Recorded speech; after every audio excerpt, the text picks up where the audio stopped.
අතීතයෙන් ඉගෙන ගනිමු. වර්තමානය සැලසුම් කරමු.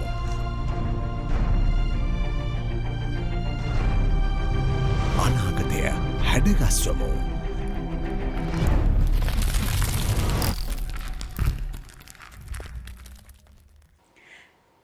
ආයුබෝවන්. හිතවතුනි, ප්‍රාග් ඓතිහාසික යුගයේ මිනිසා ගස්ගල් වලට වන්දනා කරානේ. ඒ නිසා තමයි අපේ ප්‍රවාදගත කතාවල රුක් දෙවියන් ගැන නැත්තම් වෘක්ෂ දේවතාවන් පිළිබඳව කතා ඇති වෙලා තියෙන්නේ. ඒ විතරක් නෙමේ, ඉරට, හඳට, ජලයට මේ දේවල් වලටත් ප්‍රාග් ඓතිහාසික යුගයේ හිටපු නොදියුණු යයි අපි කියන මිනිසා වන්දනාමාන කරා. මම මේ කල්පනා කරේ ගස්වලට අමුතුවෙන් දෙවිවරු අරක් ගන්න යයි කියලා. ඇයි දන්නවද මට එහෙම හිතුනේ? ගස් කියන්නේ කොහොමද දෙවිවරු තමයි. අපි එපා කිව්වත් අපිට හුස්ම දෙන. හුස්ම නැතුව අපිට ජීවත් වෙන්න බැහැනි කවුරු මොනවා කිව්වත්. ඔබ දන්නවද ලෝතර බුදුරජාණන් වහන්සේ ජාතක කතා රැසක පරිසරය ගැන දේශනා කරලා තියෙනවා. ඒ වගේම අග්ගඤ්ඤ සූත්‍රයේ, කෝටදත්ත සූත්‍රයේ, චක්කවර්ති සිහනත සූත්‍රයේ බොහොම පැහැදිලිව පරිසරය රැක ගැනීමට රාජ්‍යයේ මැදිහත් වීම පිළිබඳව දේශනා කරලා තියෙනවා, විග්‍රහ කරලා තියෙනවා. ඒ විතරක් නෙමෙයි, බුදුරජාණන් වහන්සේ ඉපදෙන්නේ, බුදු වෙන්නේ, පිරිනිවන් පාන්නේ, බුද්ධත්වයේ ලබා ගැනීමෙන් පසු මුලින්ම කෘතගුණ සලකන්නේ වෘක්ෂයකට. හැබැයි අද වෙද්දී තාක්ෂණය දියුණු වෙලා, මිනිසා දියුණු යයි කියනවා, හිතනවා, ලෝකය දියුණු වෙලා අද පරිසරයට මොනවද වෙලා තියෙන්නේ? සියටල් කියන්නේ 1800 ගණන් වල හිටපු රතු ඉන්දියානු නායකයෙක්.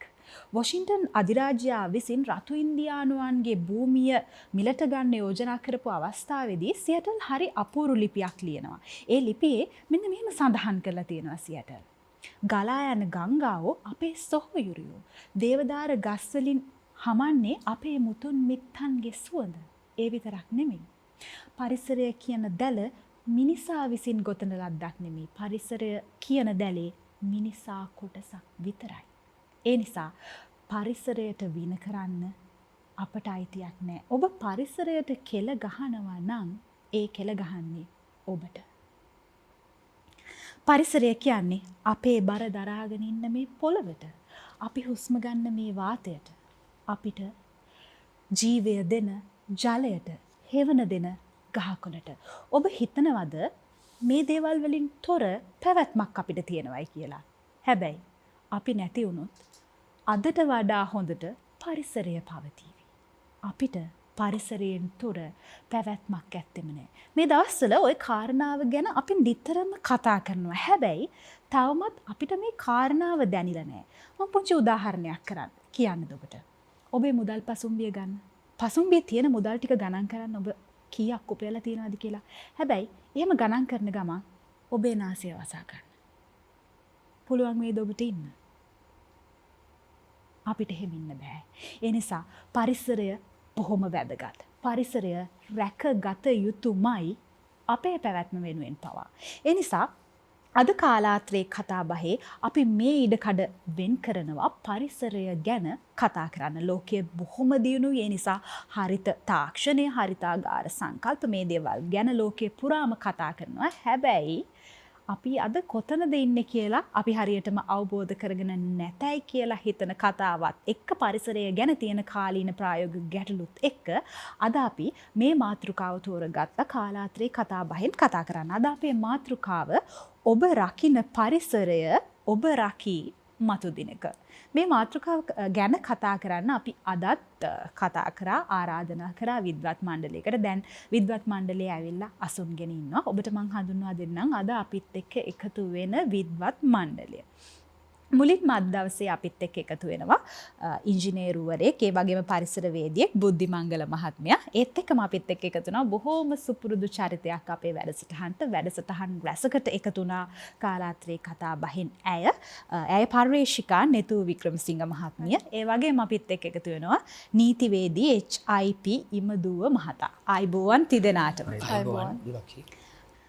අද මේ කාලාත්‍රේ කතාබහ වැඩසටහනට එක්කාසු වෙලා ඉන්නවා පරිසරවේදියෙක් වුණු ඉංජිනේරු මහත්මයා.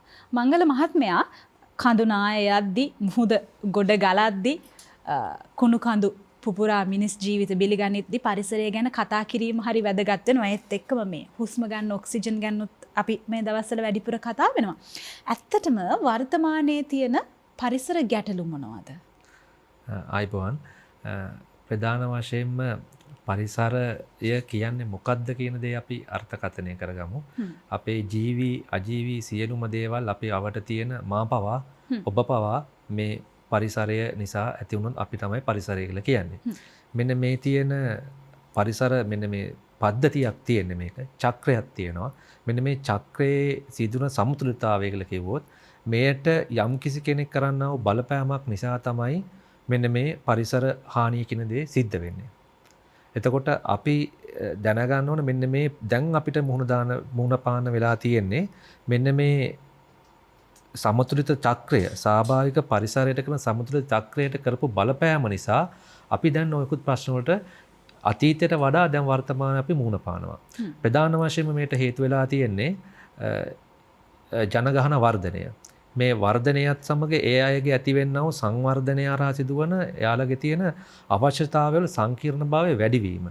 මේ වගේ කටයුතුත් එක්ක මෙන්න මේ ස්වාභාවික සමතුලිතතාවයට කරපු බලපෑම නිසා අපි විශාල වශයෙන්ම ඒ ස්වභාව ධර්මයට කරපු බලපෑමත් එක්ක ආපු ප්‍රශ්න තමයි අපි මුහුණ දෙන්නේ. විශේෂයෙන්ම අපිට දැන් හරියට පිරිසිදු වතුර ටිකක් බොන්න විදියක් නැහැ. මේ පරිසර දූෂණය හරහා අපිට ආපු දෙයක්. එතකොට මේ වගේ තව පරිසර අපි උෂ්ම ගන්න වාතය. දැන් මේ අපි මේ ළඟදී දැක්ක ඉන්දියාවේ අපි අල්ලපු රටේ මේ කොළඹ වුණත් මේ පරිසරයේ අඩංගු වෙලා තියෙන විෂ බීජවල ඒ සෞඛ්‍ය අංශ පෙන්වා දෙන පැරාමීටර්ස් වලට ඉහළ ගිය තත්යකට දැන් ගිහිල්ලා තියෙනවා. ඉතින් මේකට ප්‍රධාන හේතු වෙලා තියෙන්නේ මේ මිනිසාගේ සංකීර්ණභාවයත් එක්ක පරිසරයට නිකුත් කරන නොයෙකුත් විස වායු මේ හේතුවේ නිසා ඇති වන පරිසර දූෂණය. මේ වගේ නොයෙක් ජලය දූෂණය වෙනවා. මේ ආකාරයට වනාන්තර එලිපෙහෙලි කරනවා මිනිසාගේ අවශ්‍යතාව නිසා. ඒ හරහා සිද්ධ වෙන්නේ මොකද්ද? පරිසර කාදනය හරහා නායයම් සිද්ධ වෙනවා.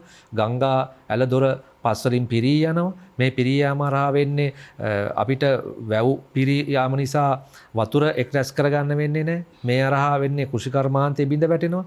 මේ ආකාරයේ නොයෙක් ආකාරයේ ප්‍රශ්න ඇතිවීම තමයි දැන් අපිට මේ පරිසර මේ ස්වාභාවික සමතුලිත චක්‍රයට කරපු බලපෑම නිසා තමයි අපිට හරියට වතුර ටිකක් බොන්න නැහැ. උෂ්ම ගන්න හරියට වාතයක් නැහැ. අපිට වගා කරන්න කෘෂිකර්මාන්තය කරන වතුර ටිකක් ගන්න විදියක් නැහැ. ඒ වගේම අපි මේට ඉක්මන් වගා කිරණ පාවිච්චි කරන පොහොර රසායනික පොහොර නිසා අපිට සරු පොළවකුත් අපිට නැති වෙලා මේ පරිසර දූෂණ හරහා අපිට දැන් මුහුණ පාලා දෙනවා ස්වාභාවිකව දැන් තියෙන සාමාන්‍ය තත්ත්වය යටතේ. හැබැයි මේ ඔබතුමා එහෙම කිව්වට කෙනෙකුට හිතෙන්න පුළුවන් පිරිසුදු පානීය ජලය නැහැ කිව්වට ඕන තරම් සුපිරි වෙළඳසැල් වල ඉහළ මිල ගණන් යටතේ විකිනෙන මිනරල් වෝටර් තියෙනවා. ඒ වගේම තමයි වගා කරන්න ඉඩක් නැහැ වගා කරන්නේ නැහැ කිව්වට ඕගනික් එහෙමත් නැත්නම් මේ කාබනික ආහාර ඕන තරම් වෙළඳපොලේ තියෙනවා. එතකොට මේ දේවල් කොහෙන්ද වෙළඳපොලට එන්නේ? වතුර තියෙනවා. ඒ බිස්නස් එකක් විදිහට කරගෙන දැන් කට්ටිය කරගෙන යනවා. නමුත් අපිට ඒ ස්වාභාවික උල්පතකින් එන වතුරවල තියෙන පැරාමීටර්ස් ඒ තියෙන සංඝටකත් මේ ක්ලෝරින් දාලා කෘත්‍රිමව හදන වතුර බෝතලේ තියෙන සංඝටකත් දෙකක්. මම ගමේ ඉපදුණු මිනිසෙක් විදියට මට ඒ අත්දැකීම තියෙනවා. මං පොඩි කාලේ මම හිටියේ ගමේ. වලස්මූල කියන මගේ ගමේ.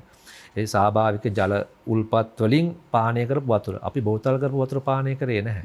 කොළඹ ආවට පස්සේ මේ වතුර දැන් මේ බෝතල් වල සමහර දේවල් තියෙනවා කල් ඉක්ුත් වීම ඉදිනයක්. මම දන්න විදියට පිරිසුදු වතුර නම් ඒක නරක වෙන විදියක් නැහැ. එතකොට මේ කරන්නේ යම්කිසි සෞඛ්‍ය ආයතන විසින් නම් කරලා තියෙන තත්ත්වයන්ට ළඟාවීමක් පමණක් මිසක් අපි ස්වාභාවික වතුරවල තියෙන ස්වාභාවික පරිසරයේ නිර්මාණ දේ අපිට කරන්න බෑ. අපි වරදවා ගත්ත දේ තමයි ස්වාභාවික පරිසරයේ ස්වභාව ධර්මයේ ක්‍රියාවලිය මිනිස්සු විදියට අපි ඉන්වෝල් වෙන්න ගිහිල්ලා අපි ඒකට සම්බන්ධ වෙන්න ගිහිල්ලා කරගත්ත දෙයක් තමයි මේ වැරද්ද වෙලා තියෙන්නේ. අපිට ඒ ස්වාභාවික පරිසරයත් එක්ක අපිට ගැටෙන්න යන්න බෑ. අපි ස්වාභාවික පරිසරයේ පුරුක් විතරයි. අපි ඒ ස්වාභාවික පරිසරය වෙනස් කරන්න යන නෙවෙයි අපි කරන්න ඕනේ. ඒ ස්වාභාවික පරිසරයත් එක්ක අපි ජීවත් වෙන්න ඕනේ. ඒතර අපිට කවදාවත් ස්වාභාවික පරිසරයේ දෙන නිර්මාණ ඒ දේ අපිට අපේ විද්‍යාව හරි වේවා තාක්ෂණය වේවා මේ සියලු කටයුතු කරාට අපිට කවදාවත් එතනට යන්න බෑ. එහෙම ගියා නම් දැන් මේ වගේ මුහුද මේ ගොඩ ජල බිම් වතුර ගොඩ ගැලීම් නායෑම් කඳු නායෑම් මේ ඔක්සිජන් ඕන ඒවා ඔක්සිජන් විකුණන දේවල් මේව අවශ්‍ය වෙන්නේ නැහැ. හොඳයි මේ නෙතු මහත්මිය මේ කාරණාවත් එක්ක එකඟද ඔබ? ඇත්තටම පරිසරයේ මේ වගේ ගැටලු හඳුනගෙන තියෙනවද ඔබතුමිය පර්යේෂිකාවක්නේ? ඔව් බොහොම ස්තුතියි දුලක්ෂි. මේ වතුර ප්‍රශ්නෙත් එක්ක මට පොඩි දෙයක් එකතු කරන්න කැමතියි. එකට දැන් අපිට වතුරට මිලක් දෙන්න වෙලා තියෙන්නේ, බෝතල් කරන්න වෙලා තියෙන්නේ පිරිසිදු වතුර නැති හින්දා. ඒතර පිරිසිදු වතුර ස්වභාවික අපිට ලැබුණා නම් අපි අවුරුදු 20කට කලින් 7-5ක්වත් වතුරට ගෙව්වේ නැහැ. නමුත් දැන් මට මතකයි තාමත් අවුරුදු 20කට 25කට විතර කලින් රසාර කියලා මේ අපි චූටි කාලේ නිතර දැකපු මේ වැඩසටහනක ජපානයේ ඒ දවස්වල මේ වීදුරු වල දාලා අවුරුදු 20කට කලින් වතුර මිලක් නියම වෙලා වතුර බොනවයි කියලා අපි පුංචි කාලේ ඒක අහන්න ලැබුණා. එතකොට ඒකට අපි පොඩි හාස්‍යයක් කියන්නේ වතුරට මිලක් දෙන්න වතුර සල්ලි දීලා බොන තත්වයක් ජපානයේ තියෙනවයි කියලා තමයි එදා කිව්වේ. ඒතකොට ඒ එදා අර මේ මුහුද ගොඩ ගලද්දී අපිට හිතුණා වගේ විශ්වාස කරේ නෑ නේ. නමුත් දැන් අපිට පිරිසිදු වතුර කොහෙත්ම නැති වෙලා ගංගා කෙරවල වලට ඒ කියන්නේ අපේ බට නලෙන් එන වතුර පවා ක්ලෝරින් දාලා යම් කොටසක් විනාශ කරන්න පුළුවන් වුණාට අපි තාම දන්නේ නැහැ කර්මාන්ත වලින් එළියට දාන බැරලෝහ අපිට කොච්චර ප්‍රමාණයෙන් අපේ වතුරට ඇත්තටම එකහුව වෙලා තියෙනවද කියලා විශේෂයෙන්ම බස්නාහිර පළාතවට වෙසෙන අපි පරිභෝජනය කරන වතුර අපි සුදුසුයි කියලා හිතුවට ඇත්ත දත්ත අනුව තියෙන බැරලෝහ වල ප්‍රමාණයත් එක්ක අපේ ශරීරගත වන ප්‍රමාණයත් එක්ක අපේ තියෙන ලෙඩ රෝගවල වැඩිවීමත් එක්ක පිළිකා දත්ත අනුව වකුගඩු වල තියෙන රෝග අනුව අපි දන්නවා අනිවාර්යයෙන්ම අපි පරිභෝජනය කරන ඔය වතුරේ පවිත්‍රතාවය අනිවාර්යයෙන්ම තියෙන ඉතාමත්ම පහත් මට්ටමක. ඒකට ඒ වතුර එක්ක කතා කරනකොට ඒකට පරිසර ප්‍රශ්න ගත්තාම අපේ රට හරි පොඩි රටක්. ලංකාව කියන්නේ කුඩා දිවයිනක්. ලෝකෙත් එක්ක කතා කරනකොට. ඒකට අපි කතා කරන ගෝලීය උණුසුම් වීම ගැන. විශාල තව තර්ජන ගොඩක් ගැන කතා කරනවා. නමුත් මේ ඔක්කොන්ටම ගෝලීයව කතා කරනකොට අපේ රට පුංචි දූපතක් ඒයින් වෙන බලපෑම අඩු වෙන්න පුළුවන්. ප්‍රබල බලවත් රටවල් තාක්ෂණයේ දියුණුවත් එක්කම කරන්න ඕන ඔක්කොම විනාශකාරී තත්ත්ව කරනකොට අපි ෆොසිල් ඉන්ධන භාවිතා කරනවා. ඒ තමයි ප්‍රධාන වශයෙන් තියෙන ප්‍රශ්නේ. ඒකට ඒ අර්බුදයක් නෙමෙයි අපේ දියුණුවත් එක්ක තාක්ෂණෙත් එක්ක අපි ඒවා භාවිතා කරන්න අරගෙන බලවත් රටවල් කරන්න පුළුවන් පරිසරයට කරන්න පුළුවන් විනාශ ගෝලීය මෙතුමා කිව්වා වගේම මේ කියන්නේ තියෙන සම්බන්ධතාවයේ බිඳීම කියන එක කියන්නේ බොහොම භයානක විදිහට බලවත්. ඒ කියන්නේ දේශගුණය කාලගුණයත් එක්කත් ගැටෙන්න අරගෙන ඒ කරපු ඒ පහුගිය ක්‍රියාකාරකම් නිසා සිදුවෙච්ච දේවල් හිම තමයි ප්‍රධාන වශයෙන් ගෝලීයම ප්‍රශ්න ඇති වෙන්නේ. ඉතින් ඒ ප්‍රශ්න තියෙනවා. ඊට අමතරව අපේ කුඩා දිවයිනේ ප්‍රශ්න නැතුව නොවේ. ඉමදුව මහත්මයා මේ ගහක් කපන එක නැත්තම් ගෙදර තියෙන කුණු ටික ගහක් මුලට ගිහිල්ලා වෙසික් කරන එක මේ දේවල් නීතියේ ඉදිරියේදී වැරදි වෙන්නේ කොහොමද? පරිසරයට මොනවා කරන එකද වැරද්ද වෙන්නේ නීතියේ ඉදිරියේදී? පරිසරයට කිසිම හෝ හානියක් කිරීම වරදක් විදිහට තමයි අපි නීති යමුවේදී අපි දකින්නේ. නමුත් අපේ අද ජීවත් වෙන මේ මානව වර්ගයා විසින් කරන ලෑඩ අකටයුතුකම් ඔය බුදුන් කිව්වාගේ කුණු විසික් කරන දුලක්ෂි. ඉතින් තමන්ගේ වත්තේ ඉඩකට නැති හෝ වේවා නිසා හෝ සමහර විට තමන් වැඩට යන වෙලාවේදී කුණු බාදිය එතන තියලා යනවා මහමග. ඊට පස්සේ පරිසරයේ දූෂණය වෙන අතර ශබ්ද දූෂණය වගේ දේවල් සිද්ධ වෙනවා. ඉතින් මේ මිනිසාගේ ක්‍රියාකාරකම් වල තියෙන මේ අයහපත් දේවල් නිසා තමයි අද මේ පරිසරයේ දූෂණය වීමට ලක් කරලා තියෙන්නේ. දැන් විශේෂයෙන් දැන් ඔබ දුලක්ෂ කිව්වා වගේ අර ප්‍රථම අපි ගමු අර කුණු කියන දේවල්. අපි ඒ ගැන කතා කරොත් ඇත්තටම මේ කුණු දාන සිද්ධ වෙලා තියෙන්නේ මොකද අපි ඉස්සර වගේ අර මෙතුමා කිව්වා වගේ අපි ජීවත් වෙච්ච පරිසරය අපි ගමේ හැදිච්ච මිනිස්සු අපිට ඉඩකඩ ප්‍රමාණය සෑහෙන විදියට තිබ්බා. අපි මේ පරිසරයත් එක්ක බොහොම ආදරෙන් ජීවත් වුණා. නමුත් අද තියෙන ගැටලුව තමයි මේ පාරිසරික ගැටලු ප්‍රධාන මූලික වෙන්නත් හේතුව තමයි මොකද අපි ඉන්න වටපිටාව සහ අපිට සීමාලා තියෙන ඉඩ කොටස සීමා සහිත වීමත් කුණු ටික පවා දාගන්න බැරි තත්යකට අපේ නිවස ගොඩනැගිලා තියෙන විදියත් නිසා අපිට ඒක තමයි මිනිස්සු අර ඇත්තටම අර අනවශ්‍ය විදියට කියලා කුණු ටික ගිහිල්ලා මහා පාරේ දාලා යන්න තරමට මිනිස්සු ඒ තරමට අසෝබන වෙලා තියෙන්නේ. ඒතර ඒකට නීතියක් තියෙනවා. ඒක නිසා තමයි දුලක්ෂ දකින්න ඇති පසුගිය කාලවල මහා මාර්ගවල රැකගෙන ඉඳලා පොලිස් නිලධාරි මහත්තුරුන් ඒ නීතිය ක්‍රියාත්මක කර විදිය අපි දකින්න ලැබුණා. ඒකට උන්ට නීති ඉදිරියේ නඩු පැවරුවා. පොලිස් පාරිසරික ඒකකයක් නිර්මාණය වුණා. අනිවාර්යයෙන්ම තියෙනවා. හරි. ඒ වගේම ඔයාලට දකින්න ලැබෙන්නේ නැති පසුගිය දවස්වල අපි දැක්කා මේ පුවත්පතක ලංකාදීප පුවත්පතේ පළ වුණා ලිපියක් ලොරි රියඳුරෙක් පාරට කෙල ගැසීම නිසා ඇතිවෙච්ච සිද්ධියක්. එතකොට බුලත් කෙල ගැසීම නිසා එත සිද්ධියක්. ඒතර පොලිස් නිලධාරීන් ඔවුන්ට මේ කතා කරලා ඒ බුලත් කෙල පාර සම්පූර්ණ එතන සුද්ධ පවිත්‍ර කරලා නැවත ඔහුව මහේස්ත්‍රාත් අධිකරණයේදී යොමු කරා ඔහුට නඩුවක් පවරලා. එවැනි තත්ත්වයක්. ඒතර බලන්න මොනතරම් මිනිස්සුෙකුට එතකොට ඒ තරමට අපේ පරිසරය ගැන අපි බොහොම සංවේදී වෙන්න ඕනේ. මොකද අර බුලත් කෙල පාරෙන් පවා අර පරිසරය අපවිත්‍ර වෙන විදිය අර පොලිස් නිලධාරි මහතුන් හොඳින් ඒක පෙන්වා දුන්නා. අන්තිමට ඔහු නඩු මාර්ගයට පවා ප්‍රවිෂ්ඨ වුණා. එතකොට එහෙම නීති සම්පාදනය වුණේ නැති වුණොත් අද මේ තියෙන මේ පරිසර රාමුව තුල අපි කෙසේ කොහොමද මේ පරිසරය අපි රැකගන්නේ? ඒක නිසා මේ නීතිය කියන එක පැහැදිලි ලෙසම මේ මිනිස් ක්‍රියාකාරකම් නිසා ඇතිවෙච්ච කලබගැහැනියක් එක්ක මොකද ඔවුන් මේ සීමා සහිත සම්පත් වලින් අසීමිත තමන්ගේ විවිධ ප්‍රයෝජන මේ කරගන්න ගිහිල්ලා අමුමෙම තාක්ෂණෙත් ඒ විදිහට යොදා ගන්න ගිහිල්ලා ඒ වගේම මිනිස් ක්‍රියාකාරකම් වලින් දැන් අපිට අපේ අවශ්‍යතාවයන් ඉස්සිද්ධ කරගන්නේ අපි කිසියම් කොයි විදිහටද ඒවා සපුරා ගන්න ලහිලහියේ වැරදි ක්‍රමෝපායන් පාවිච්චි කිරීම හේතුවෙන් තමයි ওই වැරදි විදිහට තාක්ෂණය යොදාගෙන ওই පරිසරය කියන එක තාක්ෂණයේ බලපෑම වැරදි විදිහට යොදාගෙන තියෙන්නේ. ඉතින් ඒක නිසා මේ පරිසරෙත් එක්ක අනවශ්‍ය විදිහට ගැටෙන්න අරන් තියෙන්නේ ඔය වැරදි විදිහට තාක්ෂණය උපයෝගී කරගත්ත නිසා. ඒ නිසායි මේ ගැටලුව. ඉතින් මේ හැම දෙයකටම අනපනක් තියෙනවා. ඕන තරම් මේ නීති රාමුව තියෙනවා. මේ රෙගුලාසි තියෙනවා. මේ කෙසේ කොහොම තිබ්බත් දුලක්ෂි ඇතරම අවංකව මේ අපේ ජනතාවට අපි කියලා දෙන්න ඕනේ මහජනයාට කියලා දෙන්න ඕනේ මේවට වඩා මේ අර අවවාදයට වඩා ආදර්ශ උතුම් කියලා තියෙනවානේ මේවා තමන් විසින්ම තමන් පරිසරයට ආදරය කරන බව අපි මිනිසුන්ට පෙන්වලා දීලා මේ පරිසරය අපි කොච්චර ආදරේද මොකද අපිත් ගමෙන් අර මෙතුමා කිව්වා වගේ මංගල මහත්තයා කිව්වා අපිත් ගමෙන් හැදලා මිනිස්සු මම හිතන්නේ මෙතුමියත් එහෙමයි අපි ගමෙන් ආපු අපි දන්නවා අර වතුර බෝතලෙන් නෙමෙයි අපි වතුර බිව්වේ අපි නෑවේ බාත්රූම් එක ඇතුළේ ඉඳන් නෙමෙයි අපි පනිට්ටුවෙන් නෑවේ අපි මේ පොකුණකින් නාලා ආපු අය ඉතින් ඒක නිසා අපි දන්නවා පරිසරය මොනතරම් සුන්දරද ඒ ගත කරපු ජීවිතේ කොච්චර වටිනවද කියලා ඒ කාලේ මේ වගේ අනපනත් මෙච්චර ශක්තිමත් වෙලා තිබුණේ නැහැ ඒ වගේම මේ තරම් පරිසරයේ ක්‍රියාකාරකම් සම්බන්ධ නඩු හබ සහ අදාළ මේ දණ්ඩ නීති පැනවීම සහ ඒ දේවල් එච්චර ලොකුවට තිබුණේ නැහැ මොකද හේතුව මිනිසා පරිසරයත් එක්ක ගොඩාක් ගැටිච්ච නිසා ඉතින් දැන් අද කාලේ වෙනකොට මේ නීති රාමුව හමුවට යන්න සිද්ධ වුණේ මේ මිනිසුන්ගේ ක්‍රියාකාරකම් වල තියෙන විවිධත්වය සහ මේ ජෛව විවිධත්වය කරා මිනිස් ක්‍රියාකාරකම් අනිසි ලෙස මේගොල්ලෝ මේ කටයුතු කරපු නිසා. ඉතින් හැබැයි මේ නීතිඥතුමා එහෙම කියන්නත් බෑ නේද? කාරණාවට යමක් එකතු කරන්න ඕනේ. අපේ රජ කාලේ මේ මීගහ කපන එක මරණ දඬුවම ලබා දීමට තරම් වරදක් නේද? මංගල මහත්මයා. හැබැයි කෝල්බ්‍රූක් කැමරන් ප්‍රතිසංස්කරණ වලදී මීගහ කපන්න ඉඩ දෙනවා. අපි නිර්මාණය කරපු නීතිය. ඉතින් ඒකයි දුලක්ෂි දැන් වැඩි කියන්නේ මේ නීති රීති රාමුවලත් යම්කිසි අපි කියන්නේ නැහැ 100%ක්ම නිවැරදි කියලා. මේ නීති රීති යාවත් කාලින වෙලා එනකොට යම් පරණ නීති වගේ නෙමෙයි. දැන් උදාහරණයක් විදිහට දැන් ඔයාව කෝබ්‍රු ප්‍රතිසංස් කරන ගැන කතා කරනවා මම මතකනේ දැන් අපේ ගමේ තිබ්බ මේ මාර ගහක් මේ ආරවුලන් නිසා කපපු විදිය. ඉතින් සාමාන්‍යයෙන් අනපනත්තල තියෙන නීති රීති අනුව සමාජලාට ඒ ගස කපන්න සිද්ධ වෙනවා. එතකොට ඕක බලන්නේ අනිත් මිනිස්සු දැන් මොනතරම් මේක මහා අපරාධයක්ද කියලා. නමුත් නීති හැමෙදී සමහර තීරණ ගන්න වෙනවා. මහේස්ත්‍රාත් අධිකරණයේ මහේස්ත්‍රාතුමන්ලා අපි දැකලා තියෙනවා සමහර මේ නීති මේ ඒගොල්ලන්ගේ මේ තීරණ දෙනකොට අපි දැකලා තියෙන ඒ ගස් වලට ඒ වගේ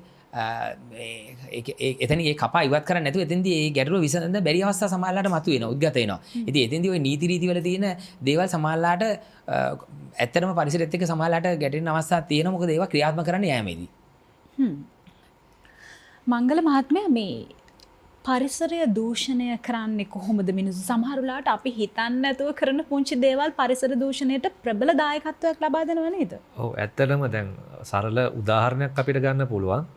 දැන් කොළඹ නගරය ගත්තොත් නගර සම්බන්ධයෙන් පොඩි වැස්සක් ආවත් කාණු ටික උතුරලා යනවා. මේක වෙන්න ප්‍රධාන හේතුව අපි මේ යනකොට අපි කන යෝගට් කෝප්පේ මේ ටොපි කොලේ අපේ දරුවා වාහනේ යනකොට ඉස්කෝලේට දාන්න යනකොට දරුවා දාන ජනේලෙ අරලා දානවා එළියට. ඉතින් මේවා පොඩ එකතු වෙනවා. ඉතින් මේ ටික එකතු වෙලා ගිහලා කානෝ ටීම් පහක් තැනට එකතු වෙන්නේ. මෙතන එකතු වෙනවා. මේ හරහා සරලම උදාහරණය. ඉතින් වතුර ටික බහින්න විදියක් නැහැ. වතුර එකතු වෙනවා. ඉතින් ඊට පස්සේ මේ වතුර ටික එකතු වෙනකොට මදුරුව බෝ වෙනවා. ඉතින් ඊට පස්සේ ඩෙන්ගු හැදෙනවා. මේ වගේ ලොකු මේ පොඩි අපි කරන දේ තමයි හේතු වෙන්නේ මේ වගේ ලොකු දෙයක් නිර්මාණය වෙන්න. ඒතකොට කුණු ටික අපේ මේ පොඩි පපසරීක අපි ජීවත් වෙන අපි කුණු ටික ගෙනියන අරන් ආවේ නැත්තම් අදාළ පාලනාධිකාරිය වෙලාවට මොකද කරන්නේ? උදේට යන ගමන් ගිහලා මේ කුණු ටික කොහෙන් හරි දාලා යනවා. අපේ ගෙදර නැති වෙන තැනකින් දාලා යනවා. මේ කුණු ටික එක්ක බල්ලෝ ඇවිල්ලා කනවා. ජරා කරනවා. පාරත් අපිරිසිදු වෙනවා. වාතයත් දූෂණය වෙනවා. ගඳ ගන්න. ඊට පස්සේ මේ ටික හොදගෙන ආයෙත් කානුවට යනවා. මේක වේලනකොට මේක සොලිඩ් වෙනවා. කානුවට ගියාම වතුර ටික ආයෙත් බහින්න බෑ. කානුව બ્લોක් වෙනවා. ඉතින් මේ කරා වෙන්නේ ඔය වගේ මේ වගේ පොඩි අපි කරන සුළු දේවල් තමයි ලොකු දෙයක් නිර්මාණය වෙන්න හේතු වෙන්නේ. ඉතින් මේ වගේ දේවල් තමයි අපි පොඩි කාලේ ඉඳන් අපේ දරුවන්ට පවා දැන් අපි යනකොට මේ දේ කියලා දෙන්න ඕන. අපේ අධ්‍යාපනයත් එක්ක අපේ හිතෙන් එන්න ඕන අපි මොනවද කරන්න ඕන හොඳ දේවල් කියන එක. දැන් හැම අධ්‍යාපන ප්‍රතිසංස්කරණ අලුත් විෂයමාලා මේ සියලුම දේවල් එනවා. විද්‍යාව, සෞඛ්‍ය, දියුණුව ඔක්කොම එනවා. නමුත් අපේ කවදාවත් මෙන්න මේ අපේ සාර ධර්ම, ගතිගුණ දියුණු කරගෙන ඔයා අපි ඉපදුණු රට ඔයාට යුතුයකම මෙච්චරයි කියන එක දෙක කියන අපි කවුරුවත් කියන්නේ මේ ස්වභාව ධර්මනේ පරිසරයට ආපු తాවකාලික බාරකාරයෝ විතරයි අපි කියන යථාර්ථය කියලා දෙන කවුරුවත් නැහැ. කවුරුත් කියන්නේ පරයා යන්න ඉස්සරහට තරඟකාරීත්වයක් දෙන්නේ. මේ තරඟකාරීත්වය අරහා වෙන්නේ මෙන්න මේ යුතුයකන් සාර ධර්ම අපේ තිබුණු අපේ පරණ කාර්ය තිබුණු ඒ දේවල් නැති වෙච්ච හරහා මේ පොඩි දේවල් තරඟකාරීත්වයට යනකොට මේ පොඩි දේවල් කිරීම හරහා තමයි මේ අපිට උරුම වෙලා තියෙන පරිසරය නැති වෙලා තියෙන්නේ. අර ඔබ කිව්වාගේ කොච්චර සල්ලි හම්බ කරත් නහය වහගත්තොත් අපිට උස්ම ගන්න බෑනේ. නමුත් ඕක කියලා දෙන කවුරුවත් නැහැ. මේ යථාර්ථය දෙමව්පිය අවබෝධ කරගන්න ඕන. ඒ දෙමව්පිය අවබෝධ කරගෙන තමන්ගේ ළමයින්ට කියලා දෙන්න ඕන.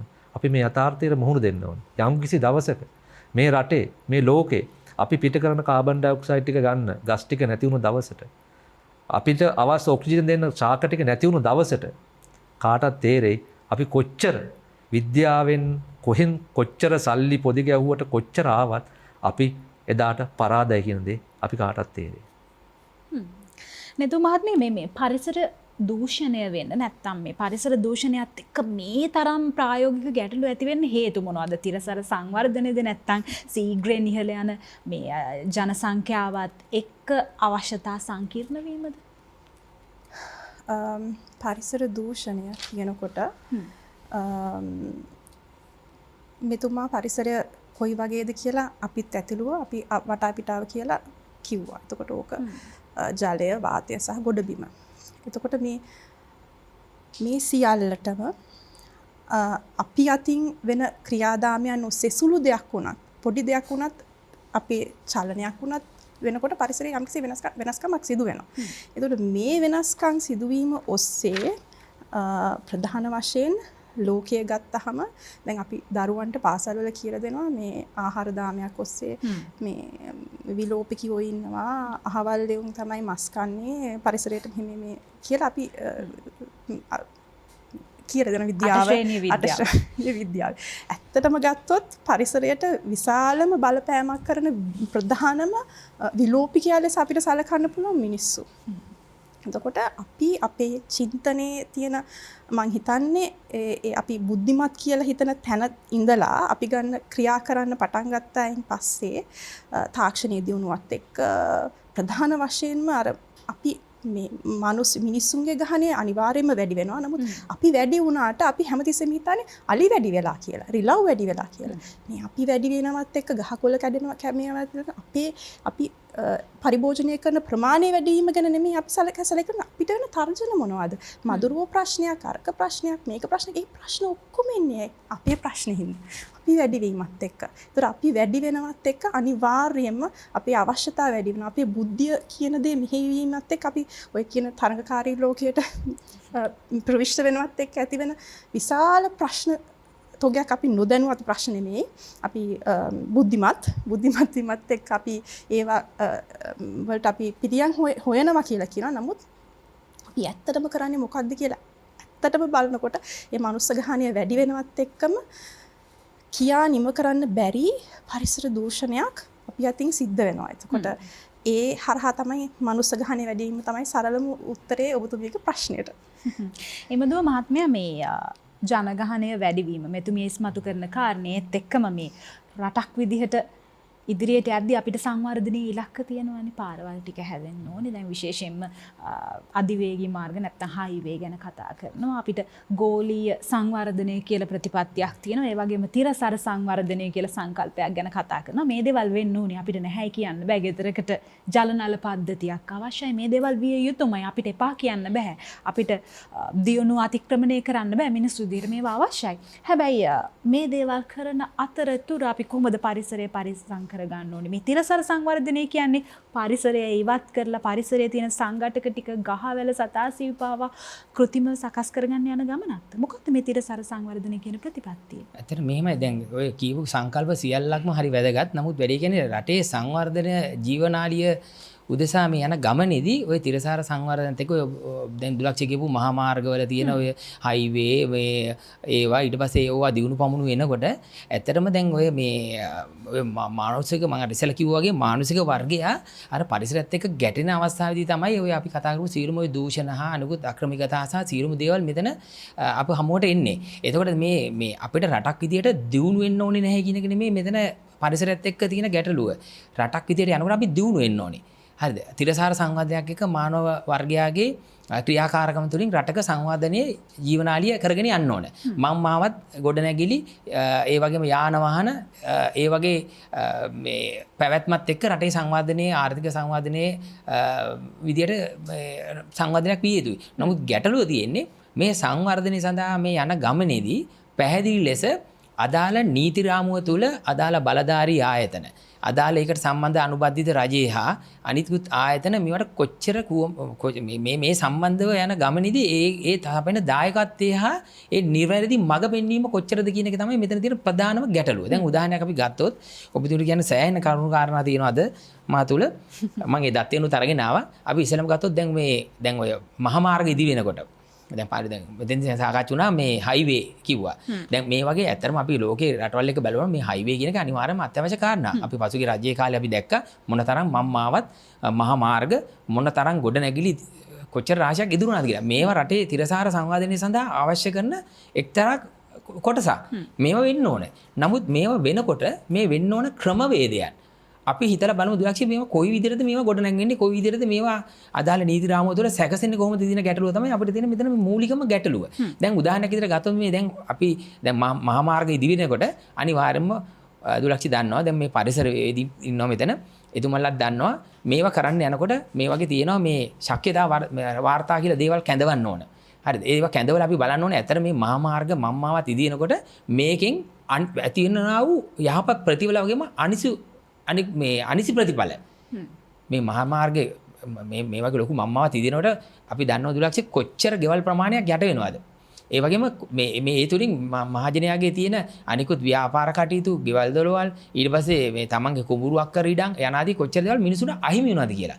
නමුත් දුලක්ෂ ඔයගොල්ලෝ කියයි රයිට් ඒ අහිමි වෙන ප්‍රමාණයටම සලකලා බලලා රජෙ මේවට වන්දි කියනෝ නේද? වෙනත් ඉඩම් ස්ථාන වෙනත් නිවාස ඒව දේවල් ලැබෙනව නේද? ඔව් හරි. නමුත් අපි බලන්න ඕනේ මිනිසුන්ගේ දේවල් ලැබෙනවා වගේම අනිත් පැත්තෙන් පාරිසරයට බලපෑම මේ කොච්චරද කියන එක. දැන් උදාහරණයක් විදිහට අපි කිව්වොත් මධ්‍යම පරිසර අධිකාරිය දන්නවා මෙන්න මෙහෙම දැන් ඔය වගේ ලොකු ඉදිකිරීම් මේ මම්මාවත් යනකොට අපි පරිසරය සම්බන්ධ ලොකු අධ්‍යයනයක් කරනවා. පරිසරයට බලපෑම පිළිබඳ අධ්‍යයනයක් කියලා තියෙනවා. ඒකට කියන්නේ මේ environment impact report කියලා එකක් තියෙනවා. දැන් ඕවා නිකුත් කරනකොට බලනවා දැන් මේ වගේ මම්මා දිදෙන්න කලින් මෙතෙන්ට වෙන අනිසි ප්‍රතිභාගය මොකක්ද කියන එක. හරිද? කොච්චර කුඹුරුවක් කර අහිමි වෙනවද? කොච්චර මේ ගෙවල් දොරවල් නැති වෙනවද? ඒතර මේ තුලින් ඊට පස්සේ දැන් ඔය අපි දැන් ඔය උමාවේ කියලා ප්‍රොජෙක්ට් එකක් තිබ්බ ඔයගොල්ලෝ දන්නවා ඇති. ඒ උමාවේ කියන ව්‍යාපෘතිය කරන්න ගිහිල්ලා පැහැදිලි ලෙසම අර පරිසරයට බලපෑම් වෙන්න වාර්තාවේ සඳහන් වෙලා එහෙම වාර්තාවක් මා දන්න පමණින් එහෙම එකක් ඇඳවලා නැහැ. නමුත් ඒ වාර්තාවේ පැහැදිලි ලෙසම කියලාත් නැහැ මේකේ ඇති වෙන අනිසි ප්‍රතිභාග මෙහෙම වෙයි කියලා. නමුත් බණ්ඩාරවල වගේ ප්‍රදේශවල ওই උමාවේ ප්‍රොජෙක්ට් එක නිසා පරිසර වේදීන් පවා විශේෂයෙන්ම සඳහන් කරලා තියෙනවා ඒකේ වෙච්ච අනිසි ප්‍රතිවිපාක මොනවද කියලා. දැන් ওই උමාවේ වගේ ව්‍යාපෘති වලින් ඇත්තටම අපේ රටේ තිරසාර සංඝාතය සඳහා 2 ලක්ෂ කිව්වා වගේම ලොකු ඒ ව්‍යාපෘති අපේ රටේ තියෙන්න ඕනේ. දැවැන්ත බර කර්මාන්ත ඉදි වෙන්න ඕනේ මේ රටේ. නමුත් ඉදි වෙනවා වගේම අර පරිසරයට වෙච්ච හානිය ගැන ඇයි අපි ඒ ගැන සලකා බලන්නේ නැතුව ඇයි ඒක අවම වෙන විදිහේ වැඩ පිළිවෙලක් අපේ නැත්තේ මොකද්ද කියන තමයි ගැටලුව. දැන් උදාහරණයක් ගත්තොත් දැන් ওই උමාවේ ව්‍යාපෘතියේ ඔය ලිං කියන දේවල් වල වතුර හිඳිලා තියෙනවා. එතන ඒ පැත්තේ තියෙන ඔය පානීය ජලය පිළිබඳ ලොකු ප්‍රශ්නයක් තියෙනවා. ඔයා දන්නවා අඬුක්‍රම ව්‍යවස්ථාවේ මූලික අවශ්‍යතාවයක් තමයි Tamanට මේ අවශ්‍ය කරන මේ මූලික පහසුකම් ටික සපයව ගන්න ඕනේ කියන එක. දැන් Tamanට ප්‍රධානම මේ මානව මේ වර්ගයට අවශ්‍ය කරන මේ ජලය කියන එක ලැබෙන්න ඕනේ. මේ පිරිසිදු ජලය කියන්නේ නිකන් ජලය නෙමෙයි පිරිසිදු ජලය. එතකොට මේ බෝතල් ජලය නෙමෙයි පානීය කරන්න පුළුවන් පිරිසිදු ජලය. එතන මේ පිරිසිදු ජලය ඔය ප්‍රදේශයකට කොච්චර ලැබුණාද? ඒ අයගේ ලිං වල කොච්චර මේ හිඳි ගියාද? ඒතර දිය උල්පත් ඒ අනාදිය කොච්චර නැති වුණාද මේ ව්‍යාපෘති නිසා? එතකොට ඇයි පරිසර මේ මධ්‍යම පරිසර අධිකාරිය නාගරික සංවර්ධන අධිකාරිය මේ ගැන ඇත්තට අර උමාවේ ප්‍රොජෙක්ට් එකක් වගේ දෙයක් කරනකොට ඇයි ඒකෙන් ඒවා පෙන්නලා දුන්නේ නැත්තේ? එතකොට ඒ විතරක් නෙමෙයි මිනිසුන්ගේ ගොවියන්ගේ අර ඉඩම් අයින් වුණාම අර වන්දි ගෙවීම ඒවා දේවල් ලබා දුන්නා. නමුත් පරිසර වේදීන් සෑහෙන ප්‍රමාණයක් මම දන්නවා මේ මම දන්න කාරණාවක් ව්‍යාපෘති ගැන මම අධ්‍යයනයක් කරා. මොකද ඒක මගේ මේ පෝස්ට් ග්‍රැජුවේට් මගේ ඩිග්‍රී එකටත් මම ඔය සම්බන්ධයෙන් අධ්‍යයනයක් කරා. මම ඒකේ මේ වාර්තාවකුත් මම අරගෙන ආවා පෙන්නන්න. ඒකෙදි පැහැදිලිව අපි සඳහන් වුණා ඒක අධ්‍යයනය කරනකොට මොනතරම් පරිසරයේ ලොකු විනාශයක් ඒ ප්‍රොජෙක්ට් එකෙන් වුණාද කියලා. එතෙන්දී ලොකු මේ වතුර වගේම මේ ලින්ක් මාගාව තියෙනවා ඒ සම්බන්ධව මේ ඉන්ටර්නෙට් එකේ පළවෙච්ච වාර්තාවක්.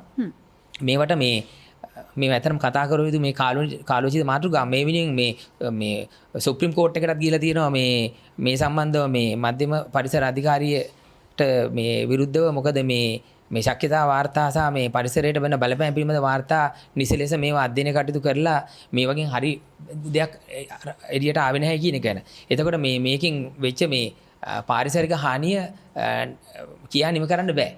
හරි. නමුත් අපි මේ ව්‍යාපෘති පටන් ගත්තේ මේ අපේ ඉස්සරහට තියෙන මේ ජල ප්‍රශ්නේ සඳහා විසඳුමක් විදියට. නමුත් ඒට කලින් ලොකු හානිදායක සිදුවීම් වෙලා තියෙනවා මේවා ඉදි කරන්න කියලා. ඒතර මිලියන 300ක් විතර මේ මහජනයට මේ වන්දි ගෙවලා තියෙනවා.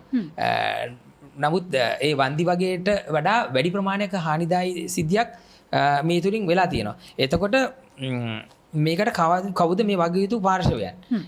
මේක පසුගිය රජයේ තමයි මේ වාර්තා අධ්‍යයනය කළා මේ විදිහට මේ ගැටලුව මේ උත්සන්න උනේ. මේක මේ පරිසරය සම්බන්ධ වෙන මේ ජල ප්‍රශ්නයක් නිසා ඇතිවෙන ගැටලුවක් ඇත්තට මේක. හරි. සමාවෙන් නිමදුව මහත්මයා මේ ඔබතුමාගේ කතාව බොහොම වැදගත් රසවත්. තව මේ පිළිබඳව කතා කරන්න ඕනේ. දැන් අපි මේ පරිසරය ගැන තියෙන ගැටලුව අඳුනගත්තා. අපි විසඳුම් හොයන්න ඕනේ. හැබැයි විසඳුම් හොයන්න ටිකක් වෙලා යන හින්දා ඒ ගැන කතා කරන්න ඕනේ හින්දා මතවාද මතභේද තර්ක විතර්ක තියෙන හින්දා අපි ප්‍රධාන පාලක මැදිරියත් එක්ක එකතු වෙලා විරාමයක් අරගෙන ඊට පස්සේ මේ ගැන කතා කරමු. හොඳයි.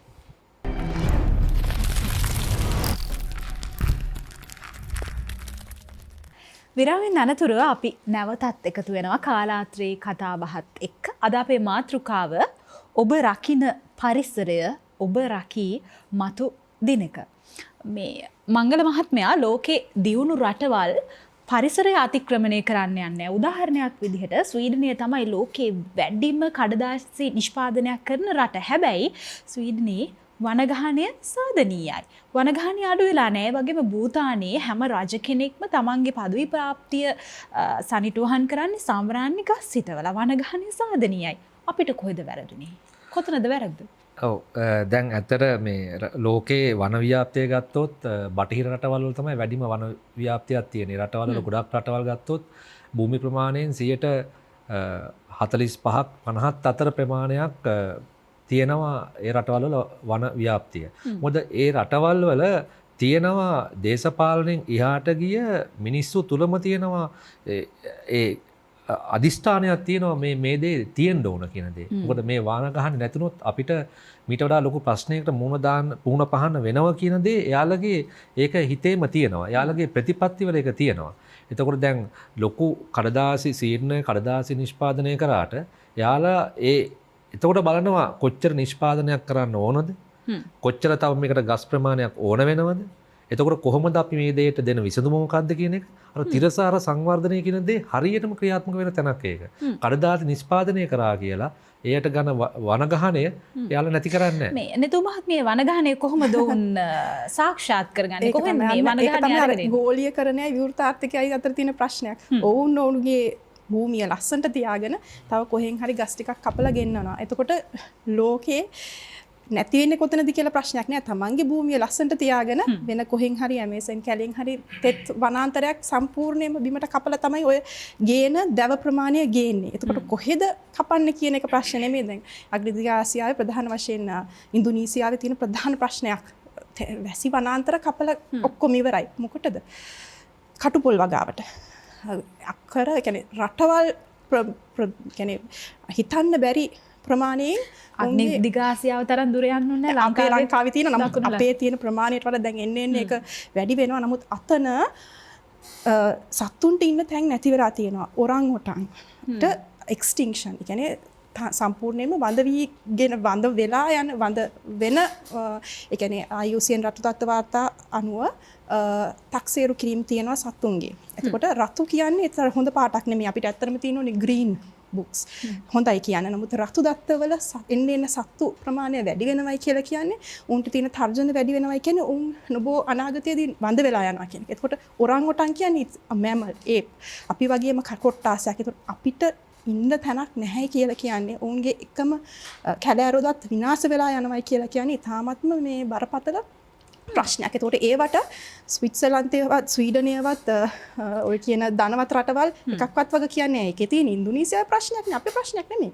ඉතින් ඒ වගේ කතාවක් තමයි ඔතන ඇත්තටම සිද්ධ වෙන්නේ. ඔබතුමාගේ පිළිතුර. එතකොට දැන් මෙතුමිය කිව්වා වගේ දැන් ඔතන තමයි තියෙන ආත්මාර්ථකාමී විදියට ඒ කට්ටිය කරන කටයුත්ත දැන් නෙමෙයි යාලට මුහුණ පාන්න වෙන්නේ. මොකද ඉදිරියට යනකොට මොකද මේක වහගත්ත රටක් නෙවෙයිනේ. මේ ඔක්කොම විවෘතයි. එතකොට ඉන්දෝනීසියාවේ හරි වේවා ඇමසන් වනාන්තර ටික විනාශ වෙනකොට ඒ අරා වෙන බලපෑම කවදා හරි බටහිර රටවලට විඳින්න වෙනවා.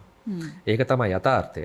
ඒ වගේම අනිත් කාරණය අපි තමයි ගන්න ඕන දැන් භූතානය සංවාදී රටක් නෙමෙයි. නමුත් ඒ රටවල් වල ඒ පරම්පරාවේ තියෙනවා උප්පත්තියත් එක්ක ආපු මෙයාලට පාලනය තමන්ගේ තියෙන කළ යුතු දෙයට වඩා තමන්ගේ නීතියට වඩා කළ යුතු දෙයක් තියෙනවා කියලා එයාගේ හිතේම තියෙනවා ඒක. ඒක පාලකයා ඒ දේ මනාව පෙන්නනවා අතීත මුතුන් මිත්තන් එක. එයාලා සාක්ෂි සපයනවා. ඒතකොට එයාලා මේ ගස් කොළන් කපනවයි කියන එක පවක් මේක නරක වැඩක් කියන දේ එයාලගේ සිරිත් විරිත් වලට මැවිලා තියෙනවා. දැන් අපේ රටේ වෙලා තියෙන්නේ අපේ රටේ පදවි ප්‍රාප්ත උත්සව විවෘත කිරීම වලට පැල සිටවනවා. පැලයක් දෙකක් ඒක අපිට ගණන් කර හැකි ප්‍රමාණයක්. නමුත් විශාල වශයෙන් සිදුවන වන විනාශයත් එක්ක මේ නැවත රෝපණයක් අපේ රටේ දක්නට ලැබෙන්නේ නැහැ. හිටවුවත් ඒ හිටවන පැල ටික බලා ගන්න ක්‍රමයක් අපේ රටේ කොහෙත්ම නැහැ. දැන් ලොකුවටම තියෙන ප්‍රශ්නේ තමයි හැම තැනම දැන් මේක රැල්ලක් වගේ පැල හිටවනවා. නමුත් හිටවන පැල ටික බලා ගන්න කිසිම ක්‍රමවේදයක් කාගේවත් නැහැ. කාලයක් නැහැ. මේ මෙච්චර දවස්වල පායන දවස්වල මේ වතුර නැහැ. බොන්න වතුරත් නැහැ මිනිස්සුන්ට. මේ ටෙම්පරේචර් උෂ්ණත්වය 35යි මේ පොඩි පැල ගිහිලා දැන් හිටවනවා. හිටවල ෆොටෝ ටිකකුත් ගන්නවා. අර රැල්ලට වගේ සමාජ ජාලවල දානවා. නමුත් අපේ කිසිම අපේ හිතේ තාම නැහැ අපි පැල හිටවන්න ඕන මේ හිටවන පැල ටික බලා ගන්න ඕන කියන දේ අපේ හිතේ නැහැ. අපේ රට ඔන්නම අර දැන් සීඩ්නය දියුණු රටක්. භූටානය ගත්තොත් අපේ දකුණු ආසියාවේ අපේ වගේම රටක්. නමුත් අන්නේ රටේ තියෙන පාලකයගේ ජනතාවගේ තියෙන ආකල්පමීය වෙනස අපේ රටට ගේන්න පුළුවන් නම් මුළු ලෝකෙටම ගෙනියන්න පුළුවන් නම් මේ පරිසරය විනාශය වෙන දේ අපිට ජයග්‍රහණය කරන්න බැරි වෙන්නේ නැහැ. අපි කළ යුත්තේ අර භූටානයේ රජතුමා භූටානයේ ජනතාව ආදර්ශයට අරගෙන එයාලගේ නීතියෙන් එහාට ගිය තමන්ගේ හිතේ තියෙන වගකීම පදනම් කරගත්ත අන්නේ සිරිත්තිරිත් අපේ තිබුණ සිරිත්තිරිත් අපි ඒව නැති කරගත්තා. ඒ දේ නැවත මේ රටේ ස්ථාපිත කරන්නේ. හොඳයි මේ ඉමදුව මහත්මයා පරිසර නීති ගැනනේ අපි විරාමයට කලින් කතා බහ කරමින් හිටියේ ඔය වන විනාශය පරිසර දූෂණය දඩුවම් ලැබිය හැකි වරදක් කියලා බෝඩ් ලෑලිවල සඳහන් කරලා තිබ්බට අපි ඒ ගැන දන්නේ නැහැ. බොහෝ වෙලාවට මේ අපි ගස් කපලා ඒ වගේ හදන බෝඩ් වල පරිසරය සුරකිමුයි කියලා ලියන ජාතියක් නේ නිසා අපිව දැනුවත් කරන්න පරිසර නීති ගැන අර කලින් කියපු පිළිතුර ඉතිරි කොටසට යන්න. ඉස්සෙල්ලම දැන් මෙන්න මේ වගේ මාජනයට දැනුවත් කරොත් හොඳයි කියලා මම හිතන දුලක්ෂි මේ ඇත්තටම දැන් අපි දුම් දැන් ගහක් අපේ බත්තේ තියෙන ගහක්වත් අපිට කපන්න කිසිම අයිතියක් නැහැ. ඒතර අපි ඒක ග්‍රාමසේවක මහත්තයාගෙන් ඉස්සෙල්ලම පූර්ණ අවසරය ගන්න ඕනේ. ඒකේ වෙන හානි හරි ඊළඟ ඒකේ අල්ලපු ඉඩමට හෝ තියෙන ගැටලුව කියලා. ඒ කියන්නේ අපිටවත් අපේ ගෙවත්තේ තියෙන ගහක් අපිට එහෙම විනාශ කරන්න බෑ. ඒ වගේම තමයි පරිසර නීතිය සම්බන්ධයෙන් පැහැදිලිව කිය යුතුයි පොලිස් ස්ථානවල පරිසර ඒකකයක් කියලා පිටුවල තියෙනවා. ඒ එකකට කියලා කම්ප්ලේන් එකක් දාන්න පුළුවන්. ඒ කම්ප්ලේන් එක පරිසර සම්බන්ධ ඒ කියන්නේ වායු දූෂණයක් හෝ වේවා අපි තුමු මේ ජල දූෂණයක් එහෙම නැත්නම් පරිසර සම්බන්ධ වෙනත් මොකක් හරි කටයුත්තක් සිද්ධ වෙනවා නම් ඒ පරිසරයකට දැනුවත් කරන්න පුළුවන්. ඒ වගේම නගර සභාවේ තියෙන ඔය වගේම පරිසර ඒකකයක්. ඒ ඒකක වලට කියලා දැනුම් දීම් කරන්න පුළුවන්. එතනින් එහාට මහිස්ත්‍රාත් අධිකරණය වෙත කෙලින්ම ඍජුවම නඩු පවරීමක් සිද්ධ කරන්න පුළුවන්. ඒ නඩු පවරලා ඒකෙන් කරන්න දේ තමයි පැහැදිලි ලෙසම මේ පරිසරයට හානියක් කරන ලබන්නා වූ පුද්ගලයන්ගෙන් දණ්ඩන ක්‍රමවේදයකින් දඩාය කර ගැනීම. ඒක තමයි කරන්න පුළුවන් එකම දේ. ඔහුව එක්කෝ ඔහුට සිර දඬුවම් නියම කරන්න පුළුවන්. ඒ වර්ධයේ ස්වභාවය හා කරලා තියෙන වැරද්ද අනුව එවැනි දේ කරන්න පුළුවන්. දැන් අර මම ඉස්සෙල්ලා කතා කරපු උමාවේ ප්‍රොජෙක්ට් එකෙන් පවා සාමාන්‍යයෙන් ඒ දූෂකයෝ ඉන්නනේ පරිසර දූෂණය කරපු අපි තුමු බලධාරී ආයතනයක් වෙච්ච ආයතනවලින් හෝ වේවා අදාළ හානියට ලක් වූ පුද්ගලයන්ට වන්දි කිවීමක් වගේම අර අවතන් වෙච්ච මිනිස්සුන්ට අර කියන පානීය ජලය වගේ නැති අයට අර දූෂකයන්ගෙන් යම්කිසි ප්‍රමාණයක් එකතු කරලා අර අයට ඒකට අපේ ඉංග්‍රීසියෙන් තියෙනවා අර මූලධර්මය පොලියුටර් පේ ප්‍රින්සිපල් කියලා. ඒ කියන්නේ කවුද දූෂකයෝ දූෂකයන්ගෙන් අරගෙන අර මේ වන්දියක් විදිහට අර මිනිසුන්ට ගෙවනවා. ඒකට අපේ ජාත්‍යන්තරින් පිළියන්න තියෙන ඔය පොලියුටර් පේ ප්‍රින්සිපල් කියලා. දැන් ඔය එප්පාවල නඩුව තියෙනවා. ඒ නඩුව ගැන පැහැදිලිව මම මෙතන වෙලාවක් නෑ කතා කරන්නේ. ඒ එප්පාවල නඩුවේ ඒ වගේ තියෙනවා. අනිත් එක චන්ද්‍රිකා මණ්ඩන කුමාරතුංග මෙතනගේ අර වෝටර් සේජ් කේස් එක. ඒ වගේ නඩු තීන්දුව වල තියෙනවා. අන්න එතෙන්දී ලොකුම පරිසර හානියක් සිද්ධ වෙච්ච නඩු තීන්දුව ඒ වගේ වන්දි ගෙවීම යනාදී සිද්ධ වෙලා තියෙනවා. එතකොට දැන් ඒ කිව්වේ නඩු පවරන හා දඬ ණය කරන ක්‍රමවේද ඒ වගේ කරන්නේ අර මිනිසුන්ට මේ දේවල් කරන්න බෑ කියන දේවල් මොනවද කරන්න පුළුවන් දේවල් පරිසරයට මොකද්ද කියන එක තේරුම් අරගෙන ඒ නොකරන දේවල් වලට තමයි අර ක්‍රමවේද මම කිව්වේ ආදාළ බලධාරී ආයතන සහ පොලිස් ස්ථාන සහ නගර සභාවල ගිහිල්ලා ආදාළ පරිසරයක වලට දැනුම් දීම් කළා. තමන්ගේ මේ ග්‍රාමසේවක මහත්තයා හරහා වෙන්න පුළුවන්. එතකොට ඒවා ගිහිල්ලා එහෙම නැත්නම් ඍජුවම මහේස්ත්‍රාත් අධිකරණය හරහා නඩු පෙරමුණ සිද්ධ කරන්න පුළුවන්. එතකොට දුලක්ෂි දැන් ඔය ගැන කතා කරනකොට මම කැමති අපේ මහජනතාවට දැනුම් දෙන්න මේ වැඩසටහන තුලින් ඔස්සේ අපේ රටේ මොනතරම් ඇත්තරම මේ රීති රාමු කොච්චර තියෙනවද කියලා. නීති අනපනත් කොච්චර තියෙනවද කියලා. මේ පරිසරවේදී මහත්මයා මංගල මහත්මයා පුදුම වෙයි. ඇත්තට මෙච්චර අනපනක් තියෙද්දිත් ඕගොල්ලෝ පරිසර වේදී විදියට මම දන්නවා පරිසර වේදී ගොඩාක් ආදරය කරනවා. දැන් උමාවේ ප්‍රොජෙක්ට් එකට මම හිතන්නේ ලොකු උද්ඝෝෂණ ගියා. මේ ව්‍යාපෘතිය පටන් ගන්න කලිනුත්. නමුත් ඒවා අභිබවා මේවා ඉදි වුණා. මේ වගේ අර මධ්‍යම පරිසර අධිකාරියට ලොකු ගැටලු රාගද ප්‍රශ්න ආවා. මොකද ඒක පැහැදිලිව තියෙනවා. ඔබතුමිය අන්තර්ජාලයේ ඔස්සේ ගිහලා මේක ගැල්ලා බැලුවොත් මේකේ සියලුම විස්තර ටික ලැබෙවි. ඉතින් ඒ වගේ මම මහජනට දැනුවත් කරන්න කැමතියි මෙච්චර දැන් අපේ මේ ආදරය කරන පරිසරය මොනතරම් සුන්දරද. නමුත් මොනතරම් අනපනත් විශේෂ අනපනත් මේ ඉදිරිපත් වෙලා තියෙනවද අපේ රටේ. නමුත් මොන අනපනතක් තිබ්බත් අද මේ රටට වෙන්න ඕන හානිය වෙලා අමාරයි. හරි. නමුත් දැන් මේ ඔබතුමා ඔය කියන අනපනත් නීති ප්‍රතිසංස්කරණ කෙටුම්පත් සක්‍රීයව පරිපාලනයත් එක්ක දායක වෙනවා නම් ඇයි මෙච්චර වන විනාශය සිද්ධ වෙන්නේ? ඇයි පරිසරය රැකෙන්නේ නැත්තේ? ඒක තමයි දැන් මේ අනපනත් සීමා වෙලා තියෙන්නේ අදාළ අනපනතට පමණයි දුලක්ෂි. පැහැදිලි ලෙස කිව්වා. මොකද මේක දන්නේ බොහොම ස්වල්ප දෙනේ පමණයි. මහජනය මේ අනපනත් ගැන දන්නේ නැහැ. මෙහෙම ක්‍රමවේද රෙගුලාසි අනපනත් මේවා තියෙනවා කියලා සමහර අය උදවිය ඒවා දන්නේ නැහැ. ඒක නිසා මේවා අපි කරන්න ඕනේ මහජනයාව දැනුවත් කරන්න ඕනේ. ඒකයි මේ අපේ මංගල මහත්මයාත් කිව්වේ ඒකයි මේ මිනිස්සු කොච්චර දුරට මේවා දන්නවද? මේවා නොදන්න කමින් සමහරලාට මේ දේවල් සිද්ධ වෙන්න පුළුවන්. නමුත් අපි රටේ ජනතාව විදියට අපි විද්වතුන් විදියට අපේ යුතුයකමක් තියෙනවා මේ වගේ මෙවැනි වැඩසටහන් තුලින් මේ මහජනයාව දැනුවත් කරන්න මෙහෙම අනපනක් තියෙනවා කියලා. මෙහෙම ක්‍රමවේද තියෙනවා කියලා. කොයි මම දැකලා නැහැ ඇත්තටම මේ පතපොත පවා මම සාමාන්‍ය පතපොත කියන කෙනෙක් මම ගිහිලා මේ පොත් ගැන විශේෂයෙන් මම හොයලා බලනවා ඇත්තටම මේ පරිසරය ගැන ලියන පොත් නෑ ඇත්තටම ඒවා මහජනයාව දැනුවත් කරන්න පොත් නෑ අනිත් එක මේ පාෂාර විෂයට ඇවිල්ලා තියෙනවා දැන් නීතිය කියලා විෂයක් මේ නීතිය කියන විෂය මම කැමති දැනගන්න මේ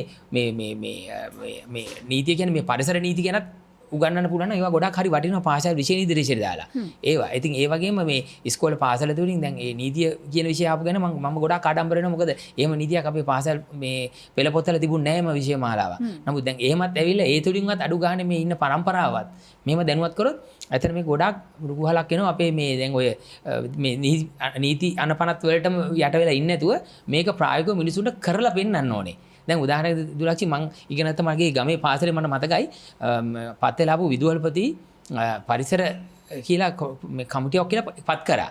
එතුමා ඒ පත් කරලා මේ මොකද අලුතෙන්ම පත්තේ ලාපු විදුහල්පතිතුමා දැක්ක අපිට තිබ්බ එකම ග්‍රවුන්ඩ් එක ක්‍රීඩා පිට්ටනිය පුදුම විදියට මේ අපිරිසුදු වෙලා ඒකේ ක්‍රීඩා කරන්න බැරි තත්ත්වෙට ඒ ක්‍රීඩා පිටිනේ මට අද වගේ මතකයි එහෙම පත් වෙලා තිබුණා. ඒතර අලුතෙන් ආපු ප්‍රින්සිපල් මොකද කරේ විදුහල්පති කමිටුවක් පත් කළා කිව්වා පරිසරයේ මේ විදිහට තියාගන්න ඕනේ. අපි මේ විදිහට ක්‍රමවේදයක් හදලා අපි මේ පිරිසුදු ගිහින් යනාදී මෙන්න මේ විදිහට කියලා කාලසටහනක් හදලා ක්‍රමවේදයක් හදලා දුන්නා. දීලා ගියාමයි කිසිම කෙනෙක් නෙමෙයි අර ගිහිලා මේ සුද්ධ පවිත වැඩසටහනට සහභාගී වෙලා ඒ ටික කරේ. මේ විදුහල්පති කරපු ඒ කාලේ. එතකොට ඊට පස්සේ පසුවදා අපි බැලුවා රැස්වීමකුත් තිබ්බා විදුහල්පති ආවේ නැහැ මේ විදුහල්පති කොහෙද හිටියේ ක්‍රීඩා පිට්ටනියේ ඉඳලා ඔහු සතුව බෑග් එකක් තියාගෙන ඔහු මුළු ග්‍රවුන්ඩ් එක වටේම ඇවිදලා අර තිබ්බ කුණු මේ කඩදාසි මේ අනවශ්‍ය බෝතල් ඒ දේවල් ඔහු එකතු කරනවා අපි අපේ ඇස් දෙකින් දැක්කා. ඒතර අපිට ඇත්තටම බොහොම කනගාටුවක් ආවා ප්‍රින්සිපල් ඇයි එහෙම කරලත් මේ ඒකට කමිටුවක් පත් කරා. හැමෝටම මේ කමිටුවෙන් මේ වැඩේ සිද්ධ වෙච්ච නැති නිසා ප්‍රින්සිපල් ගිහලා ඒ දේ කරා. අර අවවාදෙදී ආදර්ශය අර උතුම් කෙනෙක්ගේ එතුමා හොඳට පෙන්නලා දුන්නා මට මතකයි. එතකොට ආයේ ඔය මේ දැනුවත් කිරීම කරන්න ගියේ නෑ. පසුවදාම අර වැඩේ ක්‍රියාත්මක වුණා. නෙතු මහත්මිය මේ දුරුතු සීතල ඒ වගේම දෙසැම්බර් මාසේ 7 දා වරුසාව බක් මාසේ බක් මහට අකුණු ගහනවා වගේ අකුණු ගහනවා කිව්වා. මේ සංකල්ප ඇත්තටම අපි අත්විඳලා තියෙනවා අත්දැකලා තියෙනවා. හැබැයි දැන් වෙද්දී අපිට මේ දේවල් අත්විඳින්න අත්දකින්න හම්බෙන්නේ නැහැ. පොළොන්නරුවට ගියාම අපි රස්නේ බලාපොරොත්තු වෙනවා. හැබැයි දැන් ඒ පළාත සීතල වෙලා මාතලේ ලංකාවේ මධ්‍ය ලක්ෂ්‍ය ජල උල්පත් වැඩිපුරම තියෙන දිස්ත්‍රික්කයේ අද වතුර නැති වෙලා මේ වගේ ප්‍රායෝගික ගැටලු ඇති වෙන්නේ අපේ පරිසරයේ සුන්දරත්වය අපි දැකපු අත්විඳපු මේ බොහොම සුන්දර සංකල්ප නැති වෙන්නේ මේ කියන පරිසර දූෂණයත් එක්කද? ලංකාව දූපතක්. එතකොට මේ දූපත ජෛව විවිධත්වය අතින් ඉතාමත්ම ඉහළ මට්ටමක පවතින රටක්. එතකොට ජෛව විවිධත්වය ගත්තහම ලෝකයේ තියෙන හොට් ස්පොට්ස් කියලා අපි කියනවා. ජෛව විවිධත්වය අතින් ඉහළ ප්‍රදේශ 25ක් අපි ලෝකේ නම් කරනවා. ඒ කියන්නේ භූමියට සාපේක්ෂව වර්ග කිලෝමීටරයකට සාපේක්ෂව තියෙන ජීවීන්ගේ ගහණය එක්ක බලනකොට වැඩිම ප්‍රමාණයක් තියෙන රටක් අපි නමුත් අපි එකහුව වෙලා තියෙනවා ඉන්දියාවේ බටහිර ගාත්ස් කඳුකරයත් එක්ක තමයි අපේ ඒ අර ජෛව විවිධත්වය අපිව එකහුව කරලා තමයි ඒක තියෙන්නේ. එතකොට ඒ ලෝකයේ තියෙන හොට් ස්පොට්ස් 25න් එකක්. එතකොට ඒ කියන්නේ ජෛව විවිධත්වයේ අතින් ඉතාමත්ම වැඩි. මේ පුංචි රටේ 65500 ගානයි වර්ග කිලෝමීටර් තියෙන්නේ. එතකොට මේ තියෙන රටේ මේ තාක් දුරට මේ ජෛව විවිධත්වයක් තියෙනවා නම් මේ පෙබ්‍රවාරි 17 20 අතර කාලය තුර මම සහ මගේ සම්පූර්ණ අපි එකහුව වෙලා මේ IUCN Global Red Listing එක කියන්නේ IUCN රතු දත්ත වාර්තාව හදන්න ලෝකයේ 2020 කියන මේ අවුරුද්දේ අපි උත්සාහ කරනවා හැකිතාක් පමණ ඉන්න සත්තු අපි ජීවීන් ප්‍රමාණයක් ඉන්නවා පරිසරයේ මේ ස්වභාවික පරිසරයේ ඉන්න සත්තු තක්සේරු කරලා ලයිස්තුගත කරන්න හැකිතාක් පමණ. එතකොට මේ තියෙන ඒ ටාගට් එකත් එක්ක ලංකාවේ පහුගිය පෙබරවාරි මාසයේ 17-20 කාලය අතරතුර ලංකාවේ ඉන්න පරිසරයේ උභයජීවීන් පිළිබඳ වැඩ කරන පර්යේෂක සියල්ලම පහ එකතු වෙලා අපේ තියෙන ඒ සියලුම දත්ත මෙතෙක් 2004 කරහැන් පස්සේ 2020 අවුරුදු තමයි උභයජීවීන්ගේ සංගණනය කෙරෙන්නේ. එතකොට පහුගිය වර්ෂයේ තමයි අග භාග වෙනකොට තමයි උරගීන්ගේ දත්ත ටික ඔක්කොම මේ විදිහටම ඉන්න විද්‍යාඥයෝ ඔක්කොම එකවල ඒ දත්ත එකව කරන්න ගන්නේ. එතකොට මේ දත්ත එකතු කරනවත් එක්කම ඒ කියන්නේ උන්ගේ ව්‍යාප්තිය බලනවා රට තුල 2004යි 2020යි අපි ඇත්තටම අපිට පුළුවන් වුණා ඒ දත්ත සංසන්දනය කරන්න. එතකොට මහාම භයානක තත්වයක් මතුණා. ඒක තාමත්ම කියන්නේ දවස් 5ක් අවසානයේ අපිට ලැබුණු දත්ත බලනකොට ඇත්තටම මේ භයානක තත්ව කීපයක් ඉස්මතු වුණා ඒ අවස්ථාව වන විට. එක හේතුව අපි ඒ දත්ත ඔස්සේ අපිට අන්තිමට කන්ක්ලූඩ් කරන්න පුළුවන් වුණා මධ්‍යම කඳුකරේ තෙත් වනාන්තර විශේෂයෙන්ම අපේ තෙත් කලාපයේ ව්‍යාප්ත වෙලා තිබ්බ පරිසර භූමියේ වන වැස්ම කෙතෙක් නැති වෙලා ගිහිල්ලාද එදා තිබ්බ ප්‍රමාණය අද තියෙන ප්‍රමාණයයි. එතකොට මේ දැන් ඇත්තටම අපි මධ්‍ය කඳුකරේ ගත්තාම දැන් උනත් අපි ගිහිල්ලා බැලුවොත් හරියට නිකන් අර මේ කඳු මුදුන් වල හිස් ප්‍රදේශ තියෙන්නේ. සම්පූර්ණයෙන්ම විශාල මේ වන ව්‍යාප්තියක් නැති කරලා තියෙන තෙත් කැලෑ නැති කරන්නේ. එතකොට මේ කැලෑවල ඉන්න ජීවීන්ගේ සම්පූර්ණ සමහරක් උභය ජීවීන් ඉන්නේ පොඩි ස්ක්වයර් කිලෝමීටර්ස් 5ක් වගේ වර්ග කිලෝමීටර් 5ක වගේ පොඩි ප්‍රමාණයක සමහර විශේෂ ඉන්නේ. එතකොට ඔවුන්ගේ සම්පූර්ණ මේ කැලෑ වැස්මම නැති වුණොත් උන් සදහටම ගිහිල්ලා. that's called extinction. එතකොට ලංකාවේ ලෝකෙම්ම වඳවිය ගිය උභයජීවි විශේෂ 31ක් ඉන්නවා. ඉන් 18ක් ලංකාවේ. වැඩිම ප්‍රමාණයක් තියෙන ලංකාවේ. එතකොට එහෙම තියෙද්දිත් අපි සංසන්දනය කරන බලනකොට මධ්‍යම කඳුකරේ නකල්ස් සිරිපාදය අපිට ප්‍රදේශ තමයි දැඩි ලෙස තර්ජනයට පත් වෙලා තියෙන ප්‍රදේශ ලෙස නිර්ණායක වෙලා තියෙනවා. දියුණුවත් එක්ක කැලෑ නැති වෙනවා. එතකොට කැලේ අපි මධ්‍යම කඳුකරේ කැලේ නැති කරනවයි කියලා කියන්නේ වහිනකොට වතුර පසට යනවා. එතකොට ඇත්තටම මේ මුල් ඔක්කොම එකහ වෙලා ස්පොන්ජ් එකක් හැටියට ක්‍රියා කරනවා. ඒ තෙතමනේ රඳා පවතින ගස් ටික නැහැ. උල්පත් හැදෙන්නේ ඔතනින්. ඔතනින් හැදලා ගංගාවල් දිගේ ගලාගෙන යනවා. එතකොට මූලාශ්‍ර මේ දිය උල්පත් හිඳෙනකොට ගංගා හිඳෙනකොට ඒවා හරස් කරලා වේලි බඳිනකොට පල්ලෙහාට එන්න වතුර නැති වෙනවා. එතකොට වහිනකොට අනිත් ප්‍රධාන තර්ජනයක් තමයි කෙටි කාලයක් තුළ දැඩි වර්ෂාපතනයක්, කියන්නේ දවස් 5කට අපේ පොළොවට දරා ගන්න බැරි තරමට බහිනවා.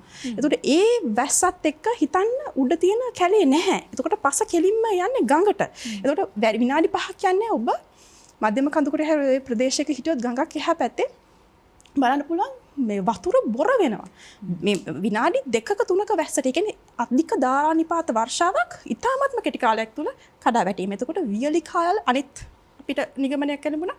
වියලි කාල අවාර්ෂිකව ඉස්සර තිබ්බ ඔබ කිව්වා වගේම ඍතු අපේ මේ සමකාශිත රටක් වුණාට අපි පුරුදු වෙච්ච තිබ්බා. ඍතු කාලගුණ වෙනස්කම් තිබ්බා. බක්මහකුණු ඔය කියන විදිහට වැස්සා.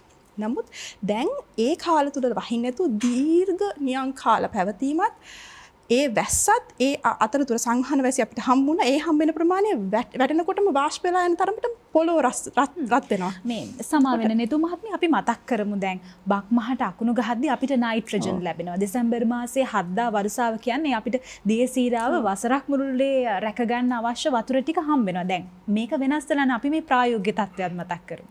ඔව්. එතකොට ඒවා වෙනස් වෙනවත් එක්කම දැන් පරිසර වෙනස් වෙනවත් එක්කම අපේ දැන් තියෙන සම්පූර්ණ සමතුලිතතාවය බිඳිනත් එක්කම අපිට දැන් ඇත්තටම unpredictable. ඉහෙට වෙන්නේ මොකද්ද කියලා හරියටම කියන්න බෑ. දැන් සම්පූර්ණ රටා වෙනස් වෙලා තියෙනවා. අපි ගොවිතැන් කරනකොට ඒ දේවල් බලාපොරොත්තුෙන් හිටියා නම් දැන් අපිට අපේ ගොවි මහතුරුන්ට ඒ පරිසරයේ තියෙන මේ නිර්ණායක බලලා වගා කරන්න ඒ දේවල් වල නියැලෙන්න දැන් ඇත්තටම හිතන්න වෙලා තියෙනවා. ඉතින් ඇත්තටම බරපතල ප්‍රශ්න ගොඩකට මුහුණ පාන. මංගල මහත්මයා මේ අපේ අනිටු ක්‍රියාකාරකම් වල ප්‍රතිඵල විදිහට ඕසෝන් වියන නැති වෙයි කියලා කිව්වට අපේ ඈයෝ ඕසෝන් වියන දන්නෙත් නෑ දැකලත් නෑ. බොහෝ වෙලාවට මේ ඕසෝන් වියනේ ක්‍රියාකාරීත්වය මොකක්ද කියලා දන්නෙත් නෑ. ඒ වගේම ගෙදර තියෙන ශීතකරණයෙන් එන වායුවේ විපර්යාස නිසා ඕසෝන් වියනට වෙන හානියත් එක්කම ඔබ මේ සුවඳ වෙලා ඉන්න භාවිතා කරන පර්ෆියුම් එකේ තියෙන දේවල් වලින් අපේ ඕසෝන් වියනට වෙන හානි ඒ දේවල් දන්නේ නැහැ. ඕසෝන් වියන කියන්නේ කුඩයක් වගේ අපි ආරක්ෂා කරන දෙයක් කියලා ඔබ අහලා ඇති. හැබැයි මේ දේවල් දන්නේ නැහැ. අපි කරන පුංචි දේවල් වලින් පරිසර විනාශය සිද්ධ වෙලා අපිට මොනවද නැති වෙන්නේ? අපි ඒ ගැන කතා කරමු.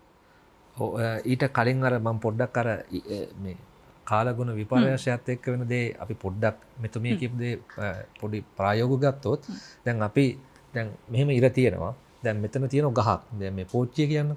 දැන් මේක අපි දැන් කරන්නේ මේ ගහක් කපනවා. දැන් මේ ගහෙන් එහා පැත්තට දැන් මේ අවුරුද්ද එක කාලයක් මෙතන පෘථුවිය මේ වටේ දැන් ඉර යනවා.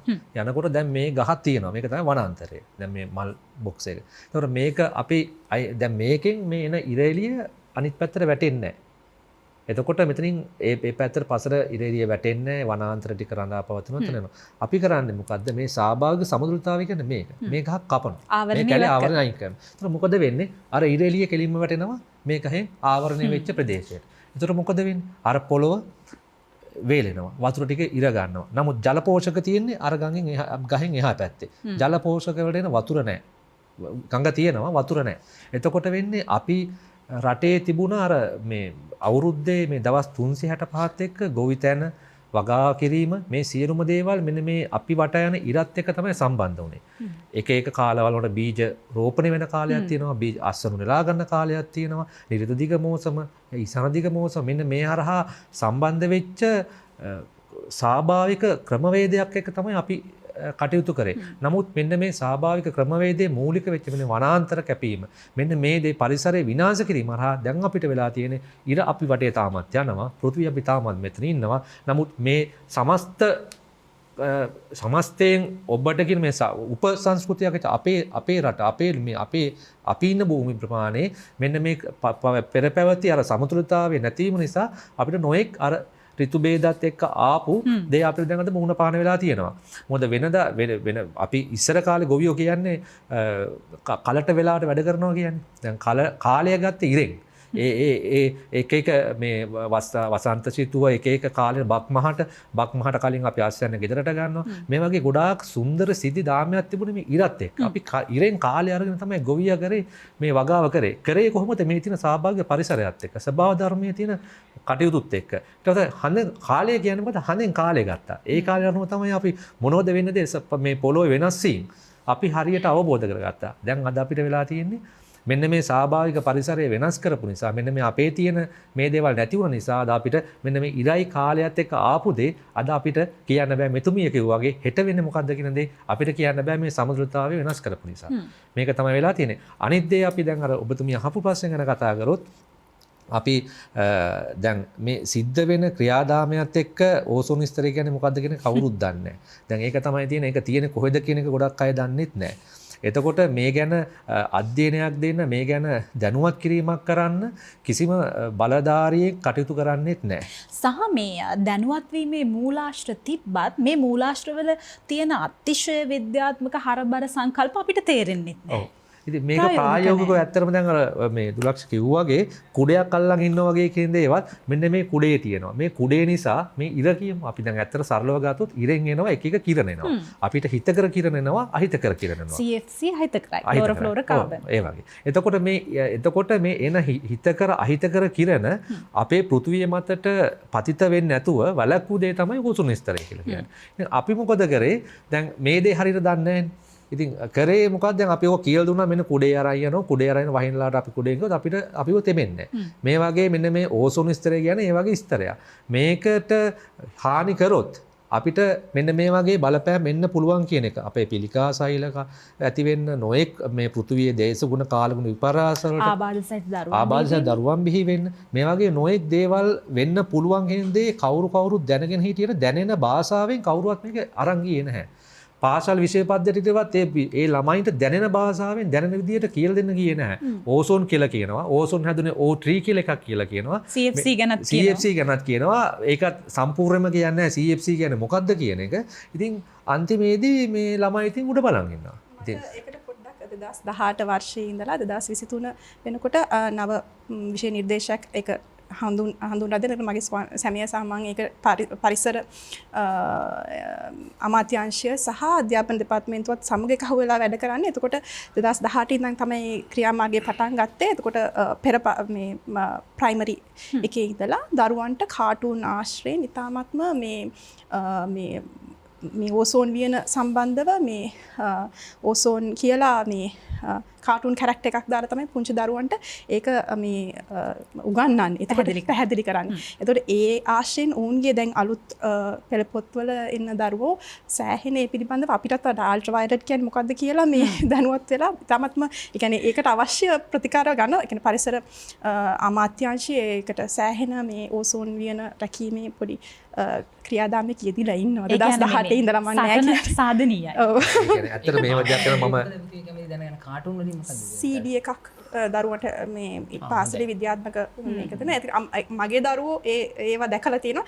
ඇත්තටම ඔවුන්ගෙන් ඕසෝන් කියන්නේ මොනවද කියලා අහුවොත් මේ ඒක මේ අර ඊ타ත්ම මේ සාර්ථක ලෙස ඒක මේ අර චූටි දරුවන්ගේ මනසට ඕසෝන් වියනේ අවශ්‍යතාවය ආරක්ෂා වෙන විදිහ පරමාණු කොහොමද කැඩෙන්නේ, CFC ගිහිල්ලා කොහොමද අල්ට්‍රාවයලට් රේස් එක එකතු වෙන්නේ.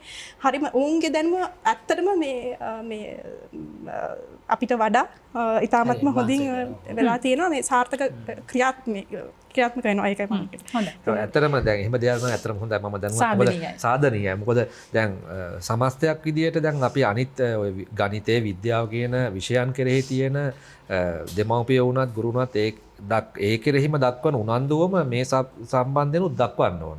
දැන් මට ඒ උදාහරණය තියෙනවා.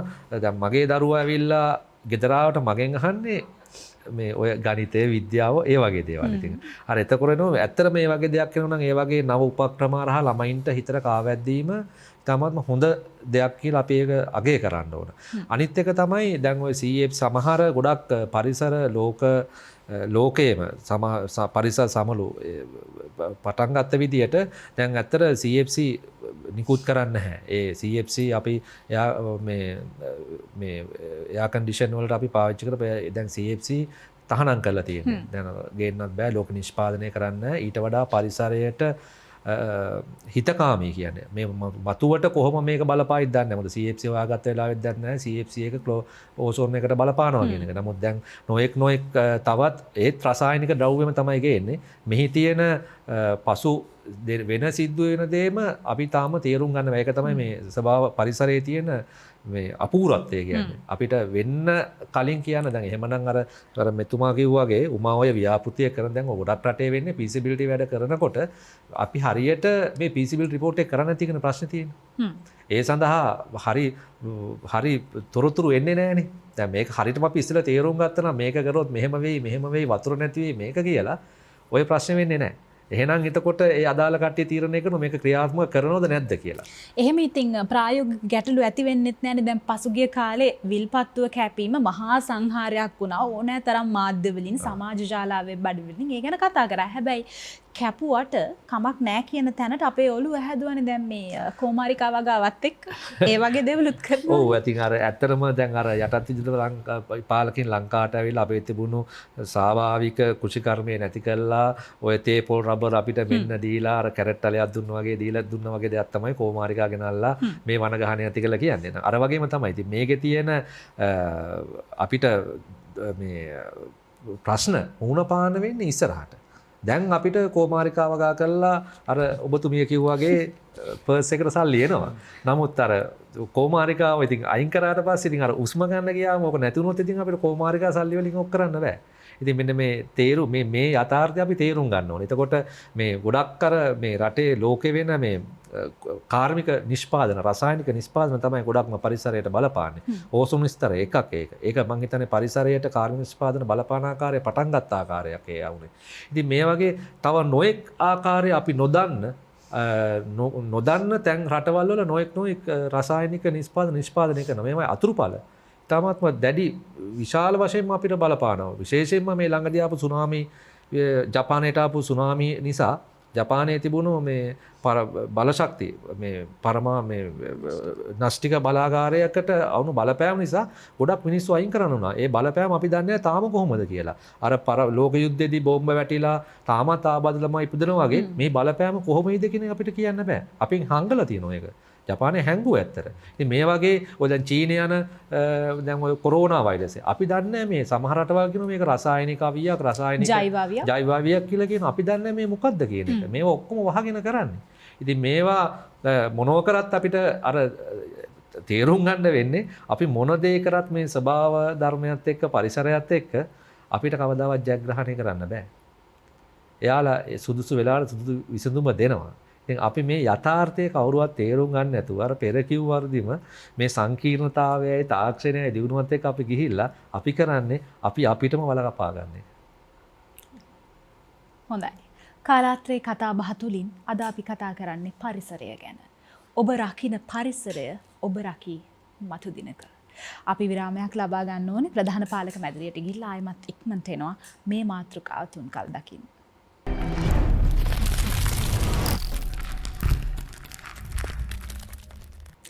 විරාමයෙන් අනතුර අපි නැවතත් එකතු වෙනවා කාලාත්‍රේ කතා බහත් එක්ක. අද අපි කතා කරන්නේ පරිසරය ගැන.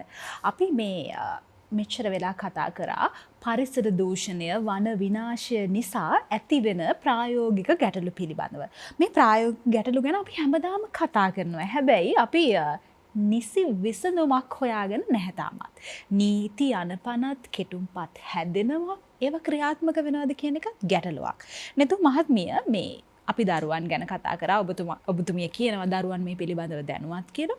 පරිසරය රැක ගන්න ඕනේ. මේ ගැටලුව අපේ රටින් තුරන් කරන්න ඕනේ. අපි කොහෙන්ද පටන් ගන්නෙ? දරුවන් මේ පිළිබඳව දැනුවත් නම් අනාගතය ගැන ගැටලුවක් නැති වෙයි. හැබැයි මේ පවතින ගැටලු කොහොමද විසඳගන්නේ? දරුවෝ ගැන හැමදාම මම ආදරෙන් කතා කරනවා. දරුවෝ කවදාවත් වැරදි කරන්නේ නැහැ. ඒගොල්ලන් අනුකරණය කරනවා. අපිව වැඩිහිටියන්.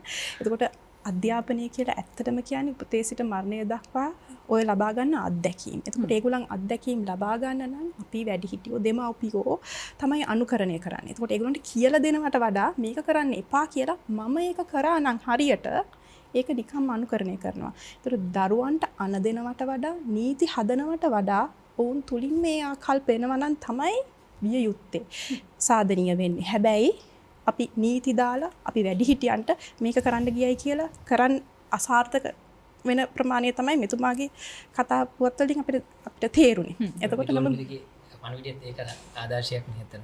ඔව්.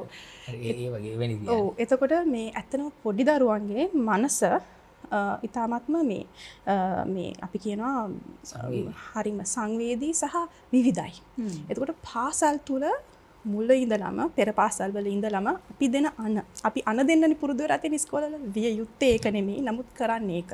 විය යුත්තේ දරුවෝ එක්ක එකහුව වෙලා වැඩිහිටියෝ මඟ පෙන්වන එක. නමුත් නොවන දේ හරහා ළමයින්ට ඔය පනිෂ්මන්ට් මේ දඬුවම් දීම් තුල මේ සාමාන්‍ය ප්‍රායෝගිකව පාසලක දරුවෝ මේ පමා වෙලා ඉස්කෝලේට එනකොට බොහෝ වෙලාවට මම දැකලා තියෙනවා මේ ඒක දරුවන්ගේ වර්ධනය මේ දරුවන්ට දඬුවම් දීලා හරියන්නේ නැහැ. ඇත්තටම පමා වෙන්නේ දෙමව්පියෝ හින්දා. එතකොට එතනට පිළියමක් නොයොදා විදුහල්පති මොකද කරන්නේ? හෝ ඒ ඉන්න කාර්ය මණ්ඩලය කරන්නේ මොකද පරක්කුනේ?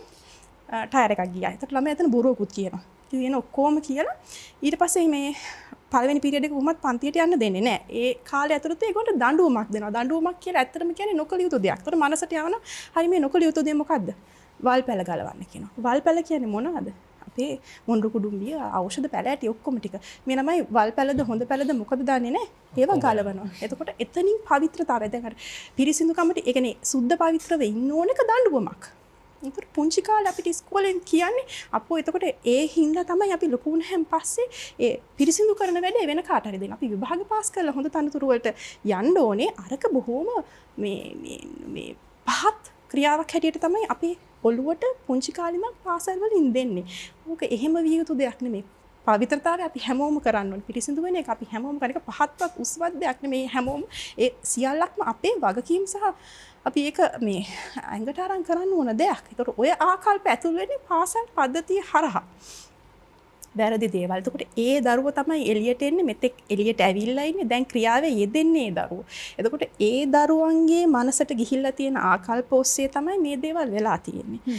එතකොට සරලව කිව්වොත් පරිසර පාඩමේ කියන්නේ අවුරුදු 10 වෙනකන් ප්‍රාථමික පාසල් වල උගන්වන පරිසර විෂය ඊට පස්සේ තමයි විද්‍යා විෂය උන්ට හඳුන්වා දෙන්නේ. ඒතර පරිසරයේ විෂය හරහා ඔවුන්ට කොතනකදීවත් කියන්නේ අපි අපේ අතින් වෙන වැරදි මොනවද කියලා. එතන හැමතැනම පොත් පිරෙන්න කොලාලවල තියෙන්නේ පලිබෝධකයෝ ගැන උදාහරණයක් වශයෙන් දෙවනි වසරේ මම කියන්නේ පලිබෝධකයෝ කියන්නේ මොනවාද අපිට මේ අපේ වගා පාලු කරන එහෙම කියලා තියෙනවා. ඒතර ප්‍රධාන හයිලයිට් වෙන පළවෙනි එක තමයි සතා තමයි අලියා.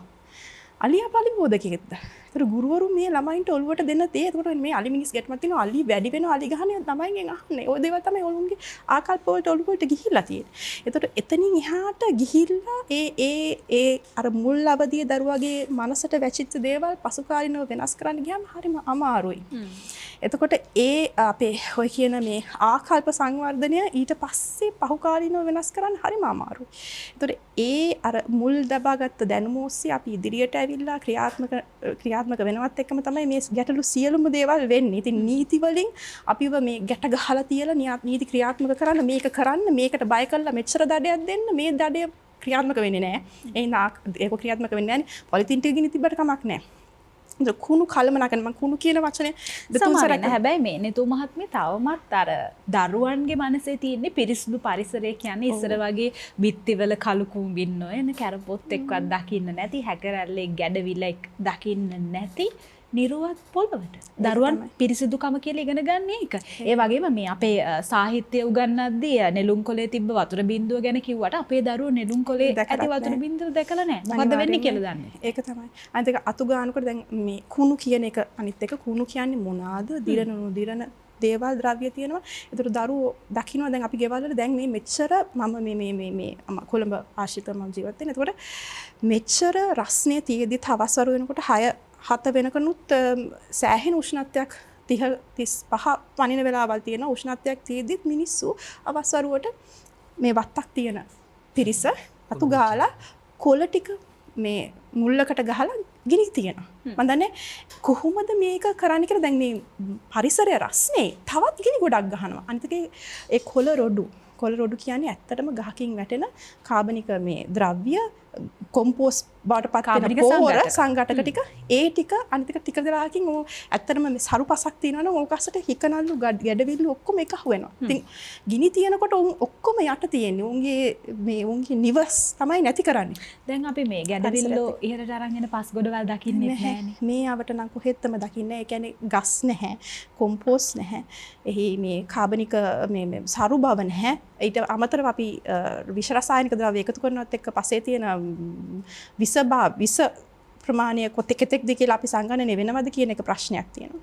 ඉතින් ඔය සාධක තුල දරුවන්ගේ ආකල්ප වෙනස් කරන්න ගියාම අපි පාසල් වල දරුවන්ට කතා කරන්න ගියාම දෙන උත්තරත් එක්ක අපිට ඇත්තටම දුක හිතෙනවා. අනේ දරුවනේ කියන්නේ ඒ දරුවෝ දැකලා නැති හින්දා මම ඉතින් සමහරක් වෙලාවට කියනවා හවසට ඕගොල්ලන් අතු ගාලා අම්මලා දැකලා ඇතිනේ මොකද කරන්නේ කියලා කොළ රොටි ටික එකහව කළා. කුණු ගොඩක් තියලා ගිනි ගහනවනේ කියලා. ඒකට මම හිමිට කියනවා දැනට අම්මා කියන විදිහට හොම කරන ඕගොල්ලන් කවදාරි ලොකු වුණාම ওই ටික එකහවලා පස්සේ පොළවේ ඉදිරාපත් වෙන ඕව නෙමෙයි කුණු කියන්නේ. කුණු කියන්නේ ඇත්තටම නොදිරන අපි එකතු කරන ප්ලාස්ටික්.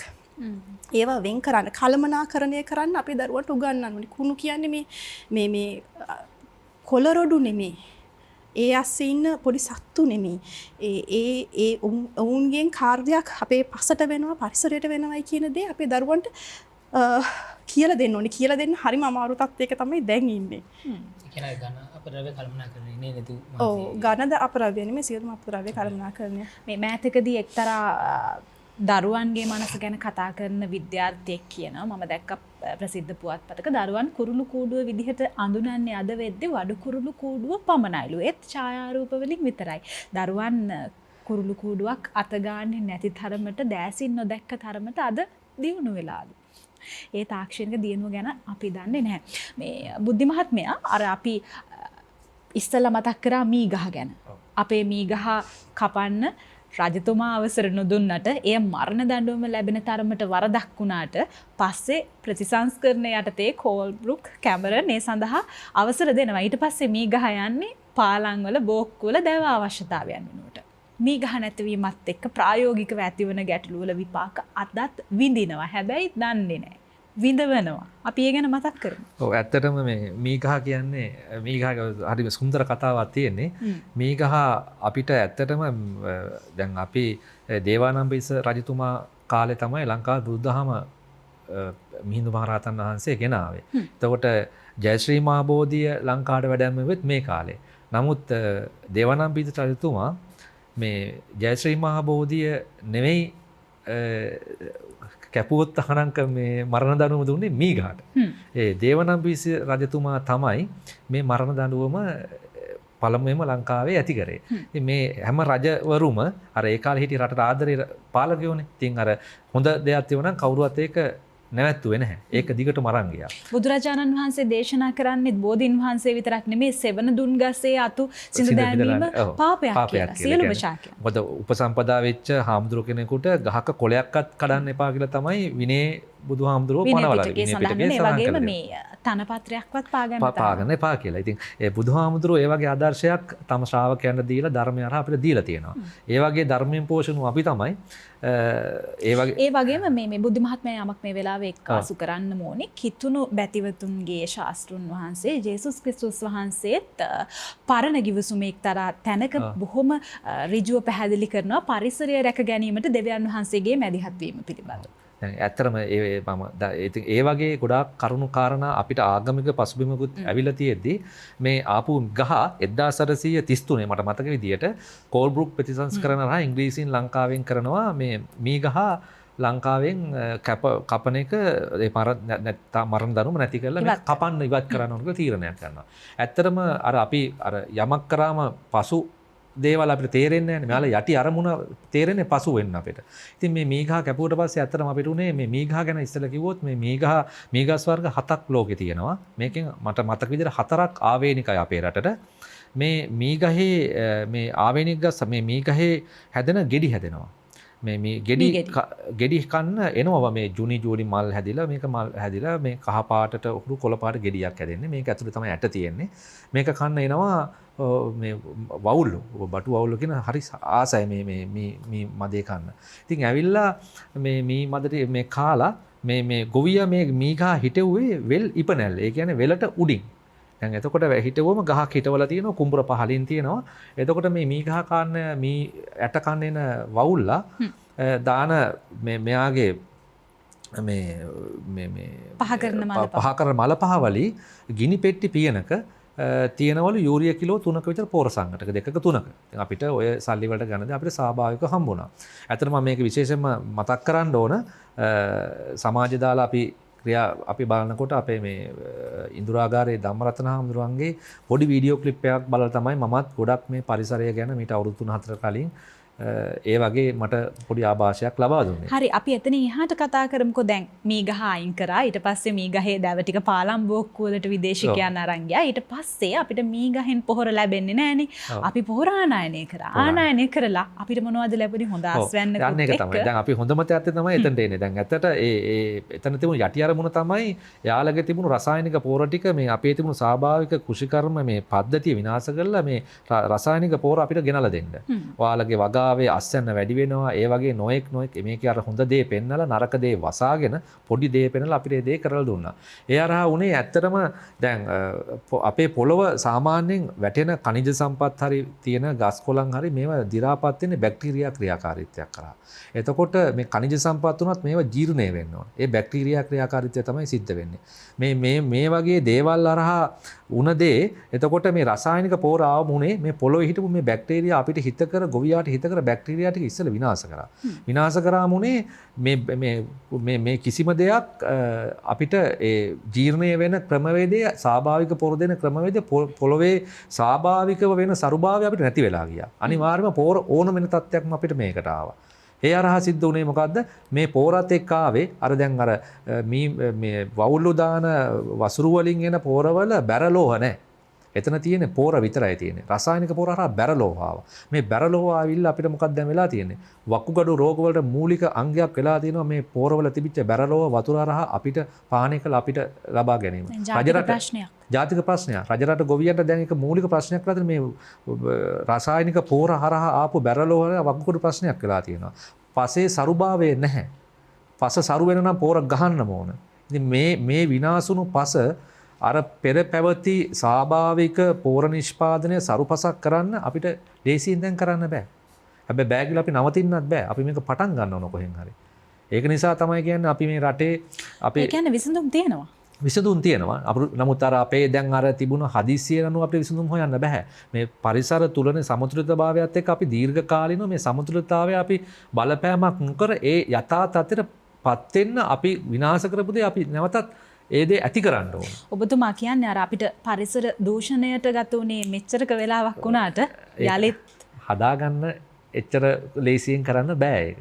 ඒක තමයි යථාර්ථ. මෙන්න මේ තේරුම අපි මේ දේ අවබෝධ කරගෙන නමුත් අපි එහෙම බෑ කියලා අපි හිටියොත් වෙන්නේ අපි කොහොම හරි ඉඳී අපේ මතු පරම්පරාව අනිවාර්යෙන් විශාල මීට වඩා ලොකු ප්‍රශ්නයකට මුහුණ පානවා. ඉතින් අපිට කරන්න පුළුවන් යමක් තියෙනවා නම් විශේෂයෙන්ම මීගහ අනිත් විශේෂත් තමයි දිවා රාත්‍රී දෙකේම ඔක්සිජන් පිට කරන ගහක්. මේක. එතකොට මේ වගේ ගස් නැවත අපි ඒ නැතුණු දේ අපි රෝපණය කරන්න ඕන. ඒ හරහා අපිට කාලයක් යයි. නමුත් තව අවුරුදු සාමාන්‍යයෙන් අවුරුදු 5ක් 10ක් වගේ යනකොට මේ ගහේ පළදාව ගන්න පුළුවන්. ඒතර ඉස්සෙල්ලා පටන් ගන්නවා මේක. නැවතත් අර නිසරු වෙච්ච පස ස්වාභාවික ක්‍රමවේදයක් කරා සරු වෙන පටන් ගනි. එහෙම නිසා අපි මේක දැම්වත් පටන් ගන්න ඕන. ඒ පටන් ගැනීම මූලික පරමාර්ථයක් අපි මේ රටේ පුළුවන් විදියට මේ ගස් හිටවලා මේ රටට ගොවියන්ට බෙදා දීලා මේ ගහේ තියෙන වටිනාකම ඒ ගොවියන්ට අපිට පුළුවන් විදිහට අපි උව දැනුවත් කරලා මේක ආරක්ෂා කරගනිමු කියන එක ක්‍රමවේදයක් අපි අරගෙන යනවා. ඉතින් අපිට පුළුවන් නම් වෙන්න ඕන මෙන්න මේ අපි මේ ෂණිකව අපි දූෂණය මේ කරපු ක්‍රියාකාරකම් නිසා විනාශ වෙච්ච පරිසරය අපි පුළුවන් විදියට මේ ලෝකෙට ආපු මේ පරිසරයේ తాවකාලික මේ බාරකාරයන් වුණා අපි අපේ මතු පරම්පරාවට මොන හරි දෙයක් අපි කරන්න ඕන. හැබැයි ඉතින් ඔබතුමා එහෙම කිව්වට දැන් කසල බැහැර කිරීම ලොකු ගැටලුවක් වෙලා තියෙනවා නේ පිළිබඳව ප්‍රතිපත්තිත් තියෙනවා. මීගස් හිටවන එක කෙසේ වෙතත් අද මිදුලක මේ නැත්තම් පිළිකන්නක තක්කාලි පැලයක්වත් හටගන්නව අපි දකින්නේ නැහැ. මොකද තක්කාලි ටික මිරිස් කරලේ ඉදිච්ච මිරිස් කරලා සියල්ලම කුණුත් එක බැහැර කරන්න වෙලා තියෙනවා. ඔව් ඇත්තටම දැන් ඔතන මං පොඩි දෙයක් කියන්නම්. දැන් අපි එතනත් අපිට කාර්යක්ෂමව අපි අර මෙතුමිය කිව්වා වගේ මේ දැන් අපි කසල කියලා අයින් කරන්නේ මොනවද? අවශ්‍ය දේවල්. අවශ්‍ය දේවල්. ඉතින් ඒ අවශ්‍ය දේවල් අපි කොහොමද මේ තියෙන කුඩා පරිසරයේ ප්‍රයෝජනට ගන්න කියන දේ අපි මීට වඩා දැනුවත් වෙන්න ඕන. අපිට පුළුවන් පොඩි කොම්පෝස්ට් භාජනයක් අපිට ගෙදර තියාගන්න පුළුවන්. ඒක අර අපිට කොම්පෝස්ට් පොර ටික අපිට හදා ගන්න පුළුවන්. අර නොදිරන අර මෙතුමිය කිව්වා වගේ ප්ලාස්ටික් ඒ වගේ දේවල් අයින් කරලා එතකොට නගර සභාවටත් ලේසි. හැබැයි ඉතින් ඒකෙත් ප්‍රායෝගික ගැටලු තියෙනවානේ බොහෝ වෙලාවට අද අපිට ගෙමිදුලක් නැහැනේ තට්ටු නිවාස වල ඉන්න අයත් තියෙනවා. ඔව් ඇත්තටම දැන් මම ප්‍රායෝගිකව කියන්නම් දැන් තට්ටු නිවාස දැන් සාමාන්‍යයෙන් තට්ටු දෙකක් දැන් අපිට පුළුවන් කිවතු වගාව කියන දේ අපේම ඒ පොඩි ඉඩ ප්‍රමාණය අපිට පරිහරණය කරන්න පුළුවන් භාවිතා කරන්න පුළුවන්. ඉතින් මේ සඳහා අපිට ගොඩක්ම කට්ටිය පාවිච්චි කරන්නේ වහලක්. රූෆ්ටොප් වහල නිකන් තියෙන වහල. ඇත්තට මේ වහල හරහා මේ වැඩිවන උෂ්ණත්වය වැඩිවීම කොන්ක්‍රීට් වනාන්තරයක් කියන්නේ. අපිට ඇත්තට යට ඉන්න බෑ. ඒ මේ හරහා ඒතකොට AC එකක් අනිවාර්යෙන් ඕන. බල ශක්ති පරිභෝජනය වැඩි වෙනවා. විදුලි බිලත් වැඩි වෙනවා. ඒක සාක්කුවටත් දැනෙනවා. ඉතින් ඔය වගේ කටයුතුත් එක් වෙනකොට අපිට පුළුවන් මේ මේ වහල අනිත් එක වහලේ තව තියෙන මී ප්‍රශ්න, තව නොඑක් ප්‍රශ්න තියෙනවා. ඉතින් මේ වගේ ප්‍රශ්න ගොඩාක් දේවල් වෙනවා අපිට පුළුවන් මේ වහලට වෙනුවට කොන්ක්‍රීට් එකක් දාන්න පුළුවන්. කොන්ක්‍රීට් එකක් දාලා මෙතන හොඳ අපිට වගාවක්. මොකද වගාවට ඕන හිරු එළිය. දැන් එතකොට මේ පොඩි ඉඩ ප්‍රමාණයේදී හොඳට හිරු එළියට නිරාවරණ හොඳ වගාවක් හොඳ ඒ අපිට නිර්මාණය කරගන්න පුළුවන්. මේ වගාවට ඕන පෝර ටික අපේ කසල ටිකින් අපිට හදා ගන්නත් පුළුවන්.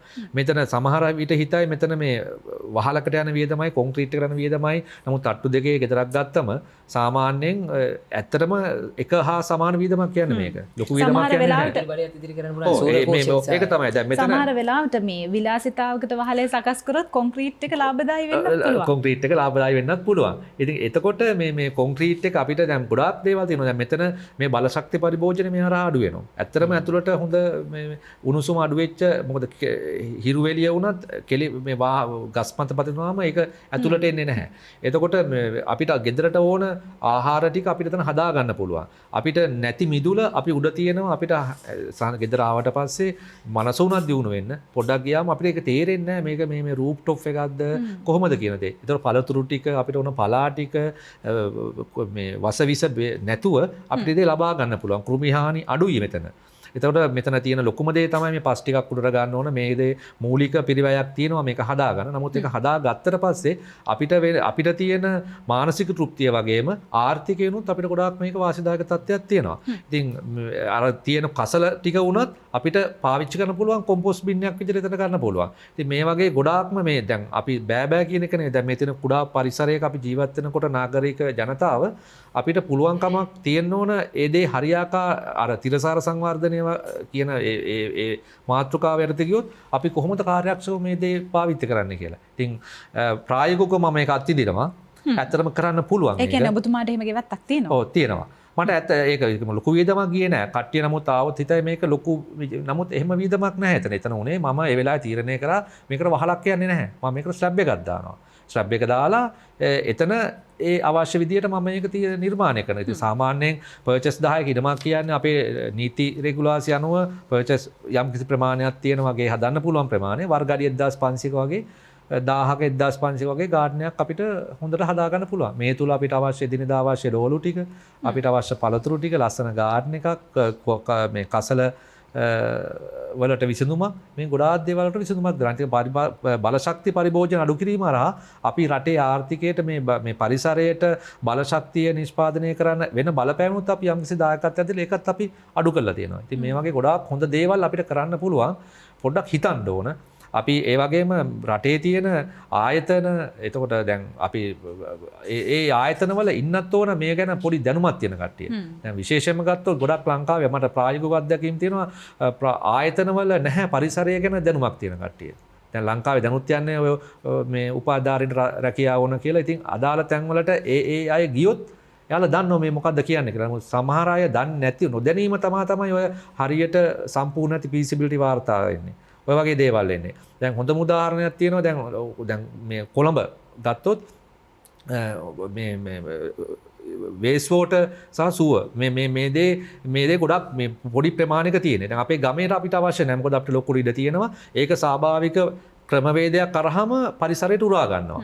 ඉතින් නමුත් මේ කොළඹ දැන් මේ චක්‍රයට අපි බලපෑමක් කළන තියෙන්නේ. මේකට අපිට තියෙනවා සමහර ගොඩක් ආයතන කියන්නේ මේ වාණිජ ආයතන තියෙනවා. පොඩි ප්‍රමාණයක තියෙන ලොකු වේස් වෝටර් ප්‍රමාණයක් බැහැර කරනවා. ලොකු ප්‍රමාණයක් එනවා. ඉතින් මේ දේ කෙලින්ම දාන රැයට කානුවට. ඉතින් අපිට මේකට හොඳ දැන් ට්‍රීට්මන්ට් ප්ලාන්ට් එහෙම තියෙනවා බයොලොජිකල් ට්‍රීට්මන්ට් මේ වගේ ගොඩක් ඒවා තියෙනවා. නමුත් ලංකාවේ මම දන්න තරමට තවම ඒ ආයතන හරි වගකීමක් ගන්නෙ නැහැ ඒ දේ නිර්මාණය කරන්න. ඒ සඳහා ඒ කරන අයට උනත් ඒ සහයෝගයක් දීලා මේක තවදුරටත් කරගෙන යන්න කියන දේ තැනට එන්නේ නැහැ. ප්‍රාදේශීය නගර සභා ඒ තැන්වලට දීලා තියෙනවා මේ අයිතිය තීරණය කරන්න කොහොමද කරන්න කියලා. මේවා ඩිස්චාර්ජ් කරන වතුරවල තියෙන්න ඕන තත්ත්වය අනුව ඒ වගේ ගොඩාක් ප්‍රශ්න තියෙනවා ලංකාවේ මේ අදාළ ආයතන මේ සඳහා දායක වෙන ආකාරය. ඉතින් මේ වගේ ගොඩාක් දේවල් හදන්න තියෙනවා. ඉතින් මේවත් එක්ක වුණොත් අපිට මෙන්න මේ නාගරික සංවර්ධනය වැඩි වෙන ජනගහනය මේ දේවල් නිසා අපිට ජනගහනය එපා කියන්න බෑනේ. අපිට අයින් කරන්න බෑනේ. පාලනය කරන්න බෑනේ අර ඕස්ට්‍රේලියාවේ ඔටුව මරුවා වගේ. ඉතින් ඒක නිසා අපි මේකට විසඳුම් හොයන්න ඕන මේ පරිසරයට වෙන බලපෑම අවම කරගෙන මෙන්න මේ தත්ත්වය ජයග්‍රහණය කරන්න අපි ක්‍රමවේදයක් හදා ගන්න ඕන. එමදුව මහත්මයා මේ නීති අනපනත් රෙගුලාසි වලට කරන්න බැරි දේවල් හදවතින් කරන්න පුළුවන්. සමහර දේවල් දිනා ගන්න ලිෆ්ටන් වටරවුමට යන්න ඕනේ නැහැ. ඒක ගෙදරදිම පුළුවන්. සද්ද කරලා කෑ ගහලා රණ්ඩු කරලා කරන්න බැරි දේවල් මේ කඳුලකට කරන්න පුළුවන්. විශේෂයෙන්ම අපි දිහා බලාගෙන ඉන්න කාන්තාවන්ට ඒව ගැන ඕන තරම් අත්දැකීම් තියෙනවා. නීති හදන්න කලින් පරිසරය රකින්න එක හදවතේ හැඟීමක් බවට පත් කරලා සමාජගත කරන්න ඕනේ. අපි කොහොමද මේ වැඩේ කරන්නේ? ඒක කරන්න පුළුවන් වෙයිද? ප්‍රථමයෙන්ම මගේ පෞද්ගලික අත්දැකීම තමයි මෙතුමන් සහ මෙතුමිය පැහැදිලිව සඳහන් කරා අර විශේෂ නිර්දේශය කියන කොටසට මේ පරිසරය කියන එක ඇතුළත් කරලා පරිසර නීතිය කියන එකත් කියලා අර මෙතුමිය විශේෂ දෙයක් කිව්වා අර කාටුන් ක්‍රමයට. මොකද මේ දරුවන්ගේ හදවත් තුළට සහ මනසට ඉක්මනට යන්න පුළුවන් ක්‍රමයක් තමයි. මොකද අද දරුවෝ පොත්පත් කියවන්නේ නැහැ. තාක්ෂණ දිනුවා. ඒගොල්ලෝ ලැප්ටොප් පරිගණක හා භාවිතෙන් තමයි ගොඩක් තාක්ෂණ දිනුවත් එක්ක ඒගොල්ලෝ අධ්‍යයන කටයුතු වල දැන් අද නිරත වෙන්නේ. එතකොට එවැනි ක්‍රමවේද හරහා ඉස්සෙල්ලම කරන්න ඕන දැනුවත් වීමේ වැඩසටහන තමයි අර දරුවන්ගේ හදවත් වලට ගිහිල්ලා මේ පරිසරයට ආදරය කරන පරිද්දෙන් මතු අනාගතෙත් පරිසරයක් කියලා දෙයක් තියෙනවා කියලා කියන්න නම් මේ දේ අනිවාර්යයෙන්ම කළ යුතුමයි. එහෙම නැති වුණොත් අපිට ඉන්න පරිසරයත් තියෙයි අර දරුවන්ට ඉන්න පරිසරයක් නැති වෙයි. ඕක තමයි මූලික විදිහට කරන්න ඕනේ. නැතුව මේ රෙගුලාසි අනපනත් සහ නීති රීති අපිට සමහරලාට හරි ගැටලුවක්. මොකද මේ වගේම මේ මිනිසුන්ව මේ දණ්ඩන ක්‍රමවේදීන් මේ දාලා මේ මිනිසුන්ව පාලනය කරන්න බෑ. මේවා කරන්න පුළුවන් ක්‍රමවේද තමයි පැහැදිලි විදිහට මේ දැන් මෙතුමා කිව්වා අර ආයතන වල ඉන්නෝනේ පරිසරයට ආදරය කරන මිනිස්සු. දැන් මධ්‍යම පරිසර අධිකාරිය තියෙනවා, නාගරික සංවර්ධන අධිකාරිය, පළාත් පාලන ආයතන 13 වෙනි සංශෝධනයට පස්සේ ආවා පළාත් පාලන සහ ආධාර නගර සභා යන ආදියට බලය දුන්නා, බලය මධ්‍යගත කරා. ඉතින් ඒව හරහා ඇයි අපි මේ දේවල් කරන්නේ නැත්තේ? ඒතර දැන් උපාධිධාරියෝ කියලා හරි මිනිස්සු ගියොත් අර මේ මංගල මහත්තයා කිව්වා වගේ හරියට හරි. එහෙම නොවුනොත් මොකද්ද වෙන්නේ? ඉතින් ඒක නිසා අපි වුණත් තෝරා ගන්න ඕනේ විෂය භාර අමාත්‍යවරයාත් එක්කම අදාළ විෂයට අනුබද්ධිත ආයතනයේ ඉන්න ඕනේ අර පරිසරය ගැන දැනුම හා ඒකේ ආකල්ප සාරධර්ම යනාදීන් ප්‍රගුණ පරිපූර්ණ වෙච්ච මිනිස්සු කොට්ටාසය තමයි අතෙන්ට ඉන්න ඕනේ. එහෙම නොහිටියොත් අර මං අර කියපු ප්‍රොජෙක්ට් එක මොකද ඒවා ඇතරම පැහැදිලි ලෙස සක්්‍යතා අධ්‍යයනය කරලා දැන් මෙතුමා පිළිගන්නවා ඇති ඒවා කරලා එළියට දාලා මේකේ පරිසර විනාශය මෙහෙම දෙයක් වෙනවා කියලා තමයි මේවා පටන් ගන්න ඕනේ. මේවා නොකිය පටන් ගැනීම තමයි මේ අනිසි ප්‍රතිවිපාක ඇවිල්ලා තියෙන්නේ. ඒතර එහෙමනම් අපි මොකද කළ යුත්තේ? අර පාසල් පෙළපොතේ මෙතුමේ කිව්වා වගේ හරියටම හරි මමත් ඒක ප්‍රායෝගිකව ඇත්තටම විශ්වාස කරනවා. මේ පෙළපොතින් සමයි මේ දරුවන්ව මේ විදිහට හදලා ඉදිරි අනාගතේ පරිසරයක් ඇත්තටම තියෙන්න ඕනේ කියලා හිතනවා නම් මේ තුලින් තමයි මේක ක්‍රමවේදය හදන්න ඕනේ. වෙන කිසිම ක්‍රමයක් නැහැ. මනතු පුළුවන් තරම් මේ අනපනත් රෙගුලාසි ආවයි කියලා මේකෙන් මිනිසුන්ව මෙහා කරන්න බෑ. මොකද මේවට මිනිසු බයත් නැහැ. අනිත් එක මේ අපේ අනපනත් යාවත් කාලේ නැති නිසා මේ දණ්ඩනය කියන්නේ හරි පොඩි සුළු ගානක්. මේ සුළු ගාන ගෙවලා ආයෙ අර පෙර වැරද්දම කරනවා. ඇවිල්ලා. ඉතින් එහෙම ක්‍රමවේදයක් අද රටේ නීති රාමුව වල තියෙන. ඉතින් එහෙමනම් අපි අර දරුවගේ මනස ක්‍රියාත්මක වෙන්නෙත් නැහැ සමා වෙන්න. ඔව් නැහැත්. හරි. සමහර දනුවන් ක්‍රියාත්මක වෙන්නේ නැහැ. මොකද පසුගිය ආණ්ඩුව වල නඩු ටික මේ පාරනවා. මේ ආණ්ඩුවෙන් ඒක ක්‍රියාත්මක වෙන්නේ නැහැ. ඉතින් අපි මේ ක්‍රමවේදය පැහැදිලිව අපි දන්නවා. අපි දකින්න දේවල් මේ ඇත්තටම. ඉතින් ඒ නිසා මුලින්ම අර මුල් තැන ෆවුන්ඩේෂන් එක හදන්න ඕනේ තමයි අර ළමයාගේ මනස. මනසත් එක්ක අර පාසලේ පෙළපොත් අනිත් එක මම හරි තව දෙයක් කියන්න ඕනේ මේ වෙලාවේ මතක් කරනවා මේ විදේශ රටවල තියෙන මේ අධ්‍යාපන ප්‍රතිපත්ති හා සංස්කරණ දේවල් මෙහෙට ගේන්නේ නැහැ. ශිෂ්‍ය කේන්ද්‍රීය අධ්‍යාපනය. අනිත් එක ළමා ප්‍රඥාප්තිය කියන එක දන්නේ නැහැ. මේවා දැනගන්න ඕනේ අපි. මොකද හේතුව අපි ඇත්තටම වෙන රටවලට ගියාම සංචාරي ගියාම අපි දකින්න ওই පෙළපොත් වල සහ අදාළ ප්‍රායෝගික වැඩසටහන් මේ ළමයාගේ මනසට මේවා දෙන විදිය. දැන් අපි ඇත්තටම පෙළපොත් ගත්තොත් අපේ විෂය නිර්දේශය ගත්තොත් බලන්න දුලක්ෂ මොන තරම් පරණ හා පසු කාලින අපි දැන්ටත් ඉගෙන ගත්ත මේ විෂයන් ටික තාමත් උගන්වනවා. පෙළපොත මේවා වෙනස් වෙන්න ඕනේ. ඉතින් දැන් මේ පරිසරය කියන එක දැන් බලන්න නීතිය කියන එක මේ ළඟදී තමයි මේ පෙළපොත් වලට ආවේ. මම ගොඩාක් සන්තෝෂ වුණා මේ නීතිය කියලා. මොකද නීතිය කියන්නේ ලොකු විෂයපතයක්. මේකේ තියෙන විෂයන් ගණන දැක්කොත් පුදුමාකාරයි. ඉතින් මේ විෂයන් තමයි එක් කරන්න ඕනේ අර තැන් වලට. දැන් මෙතුමිය කිව්වාගේ දැන් ඔය මේ පරිසරය වගේම දැන් පරිසර නීති වගේම වෙන වෙන නීතිත් තියෙනවා. ඉතින් අර නීතිය කියලාම ඒවා ඒ ළමයාගේ දැනුම් මට්ටමට සරලන විදියට ඒ කොටස් ටික කියලා දෙයි. ඉතින් ඒවා අපි පෙළපොතට ඇතුළත් කරනවා. ඉතින් ඒක තමයි මේ මෙතුමා වගේ අදාළ බලධාරීන් මේවට අනිවාර්යයෙන්ම යොමු වෙන්නේ නැති කී ප්‍රධාන ප්‍රශ්නේ තමයි මේ අපේ රටේ මේ පරිසර විනාශයයි මේ සියලුම දේකට බලපාලා තියෙන එකයි. විදේශ රටවල දෙන මේ විදේශ ප්‍රතිපත්ති නරක දේවල් ගන්නවා මිසක් අර හොඳ දේවල් ටික ගන්නෙ නැහැ. අධ්‍යාපන ප්‍රතිසංස්කරණ ඒ වැඩසටහන් ඒවට සහභාගී වෙලා දැන් අපි දැන් බලන්න රෝමන් රජයේ ආයතනකින් පිට රට යවනවා. ඒ අධ්‍යාපන පුහුණුව හා පරිශ්‍රණය ගන්න කියලා යවනවා. ඉතින් ගිහිල්ලා වෙලා මොනවද කරන්නේ? අර අර ගස් වගේ තමයි. ඒ අර රුක් රෝපණ සතියේ ගස් ටික වගා කරනවා. වැඩ පිළිවෙලක් නැහැ මේ ටික රෝපණය කරපු ගස් ටික මේ අර නඩත්තු කරන්න. අන්න ඒ වගේ රටක් අපේ රට ඉතින්. ඉතින් අපි බොහොම කනගාටුයි අපේ රටේ පුරවැසි විදියට අපි නීති විදිහට හරි පුදුම විදියට මේ ප්‍රශ්න ගැන අපි මේක ඇත්තටම අවංකව දකිනවා. ඉතින් ඒ වගේම තමයි ඔය පරිසර දූෂණය ගැන කතා කරන මම දුරක්ෂිත පොඩ්ඩක් වෙලාවක් දෙන්න. මොකද මේ ගොඩාක් වැදගත් මේ ලංකාදීප පුවත්පතේ පෙබරවාරි මාසේ 20 වෙනි දින මේ ලිපිය පළ වුණා. ඇත්තට මේ ආස සූරණ මන්දිර නිසා ආස සූරණ මැදුරු ආස්තලේ පුළුවන් උඩටම කඩාගෙන යන ආකාරයට අදාළ අනපනත්තා නීති සැලසුම් නීති නොතකා මේ ඉදිවෙන මේ ගොඩනැගිලි සහ අදාළ ඒ නිසා ඇති වෙන මේ ලොකු පරිසර ගැටලුවකට දැන් මුහුණ දීලා දෙන ওই ජල උල්පත් වනාන්තර වගේ නෙමෙයි දැන් මේ ඒ වගේම මේ මෙතන මේ සැලසුම් සාගත නොවන අයුරින් මේ ඉදිවෙන මහා මන්දිර නිසා ආහස සූරණ මැදුරු නිසා ලොකු විනාශයකට පත් වෙලා තියෙනවා. මේ විනාශය පැහැදිලිව කතා කරනවා නම් මෙන්න මේ වගේ තත්ත්වයක් උදා වෙලා තියෙන්නේ. මේවා නිකන් මේ හතු පිපෙනවා වගේ පිපෙනවා. ඒ වගේම තට්ටු ගණන් උස ගොඩනැගෙනවා. මේ වගේ අතයට ගනුදෙනුත් වෙනවා. ඒ වගේම ලොකු මහා මාර්ග අවරවීම වෙනවා. දැන් ඔයගොල්ලන්ට දකින්න ඇති පහුගිය දවස්වල විශේෂයෙන්ම මේ දෙහිවල ගල්කිස්ස වගේ ප්‍රදේශවල ලොකු මේ පැත්තේ නේ හැමතැනම ඉතින් වාහන තදබද තියෙනවා. නමුත් ගැටලුව තියෙන්නේ මේ දැන් මේ හතු පිපෙනවා වගේ මේ තට්ටු නිවාස මේ ඩොලර් මිලියන ගණන් වියදම් කළා මේ ආස සූරණ මැදුරු ආහස්තලයේ වේගෙන් කඩාන යන විදියට මේවා මේ කොළඹ දිස්ත්‍රික්කයේ විශාල වශයෙන් බිහිවීගෙන යන අවස්ථාවක මේ මේ නගර සැලසුම් කියන දේවල් අද මොකද මේ සැලසුම් නීති වලින් නොතකා මේවා ඉදින තත්ත්වයක් දැන් රටේ තියෙනවා. මේකින් වෙන්නේ අර පර්චස් සුළු මේ පර්චස් 3-4ක වගේ තැන්වලත් මේ නිකන් නිවාස ඉදින්න පටන් ගන්න තියෙනවා. එතකොට සැලසුම් නීති වල පැහැදිලිව තියෙනවා නගර සභාව දන්නවා මේවා නාගරික සංවර්ධන අධිකාරිය මේ දන්නවා පැහැදිලිව මධ්‍යම පරිසර අධිකාරිය මේවා දන්නවා. ඇත්තටම මේ මහල් ඉදි වෙනකොට මේකට අවශ්‍ය කරන අංගෝපාංග ටික මොනවද කියලා. ඒ මහල් නිවාසයට ප්‍රවිෂ්ඨ වෙන්න ඕනේ තියෙන පාරේ තියෙන වර්ග අඩි ප්‍රමාණය 15ක්වත් අඩුම ගානේ නැති වුණොත් අඩු ගානේ ප්‍රවිෂ්ඨ නැති තැන් වලට අඩි 2-3 වගේ ස්ථානක් තියෙනවා. එතකොට මේ මිනිසුන්ට දීලා තියෙන මේ පුද්ගලික මම්මාවත් ටික පොදු මම්මාවත් කරලා තියෙනවා මේ රජයේ මේ ආයතන. එහෙම කරලා මේ මහජනයාට එන්න තියෙන මේ ඉඩකඩ අහුරලා තියෙනවා. ඉතින් මේකෙන් ලොකු තදබදයක් ඇතරම ඇතිලා තියෙනවා. දැන් මේ සම්බන්ධව ශ්‍රේෂ්ඨාධිකරණයේ රීට් ආඥාවක් අරන් තිනවා. මේවා මැඩපවත්තන්න මේ කටයුතු කරලා තිනවා. නමුත් මේවා යම්කිසි මේ වගේ කොච්චර දුරට ප්‍රායෝගික තත්ත්ව ගැන කතා කරන්න ගියොත් මේවා කොච්චර දුරට සාර්ථකද තියෙන ගැටලුව අපිට හරි ගැටලුවක් මේක. මොකද මේවා මෙච්චර මේවා වෙද්දි තව තවත් අර හතු බිනෝ වගේම මේක යනවා. නමුත් කවුද මේ නගර සැලසුම් අනුමත කරන්නේ? කවුද මේ අහස උස දිදින මේ මන්දිර? හරිද? මේකේ තියෙන ක්‍රමෝපායන් ටික හොයලා බලලා මේකේ තියෙන සැලසුම් නීති හොයලා බලලා මේකට මේ යන්න තියෙන මේ මාර්ග ප්‍රවිෂ්ඨ වෙන්නේ දේවල් දෙපැත්තේ තියෙන මේ ඉඩකඩ ඒවා ගැන කවුද සොයලා බලන්නේ? ඉතින් ඒවා සොයා බැලීමක් නැතුව අතයට ගනුදෙනු වලින් මේවා සැලසුම් පාස් වෙන රටාවක් තමයි මේ රටේ දැන් දකින්න තියෙන්නේ. ඉතින් එහෙම වෙලා මේවා තට්ටු විදිහට ඉදිරිනවා. දැන් ඉදිරිපත් වෙච්ච තට්ටු වල අවට තියෙන පරිසරයේ තියෙන පාරිසරික ගැටලු ක්‍රමෙන් මතුවෙන්න පටන් ගන්නවා. දැන් මේවා තවදුරටත් මේ අදට දැන් මේක බලපෑවැත්තලා තියෙනවා. නමුත් මින් ඉදිරියේදී සෑහෙන මේවා ගැන අපිට දැනගන්න හම්බ වෙයි.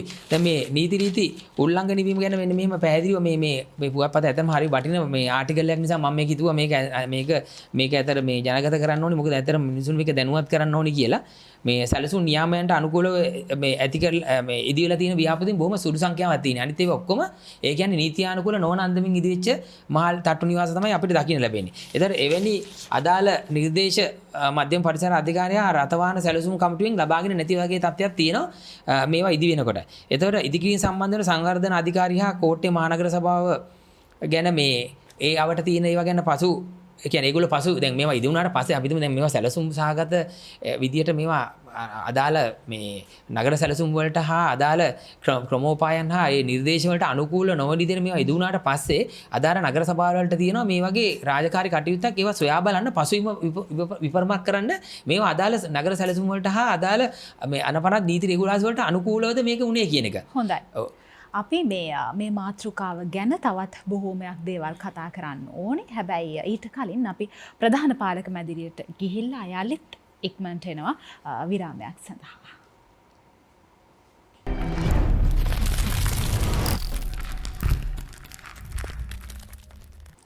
විරාමෙන් අනතුර අපි නැවතත් එකතු වෙනවා කාලාත්‍රේ කතා බහත් එක්ක.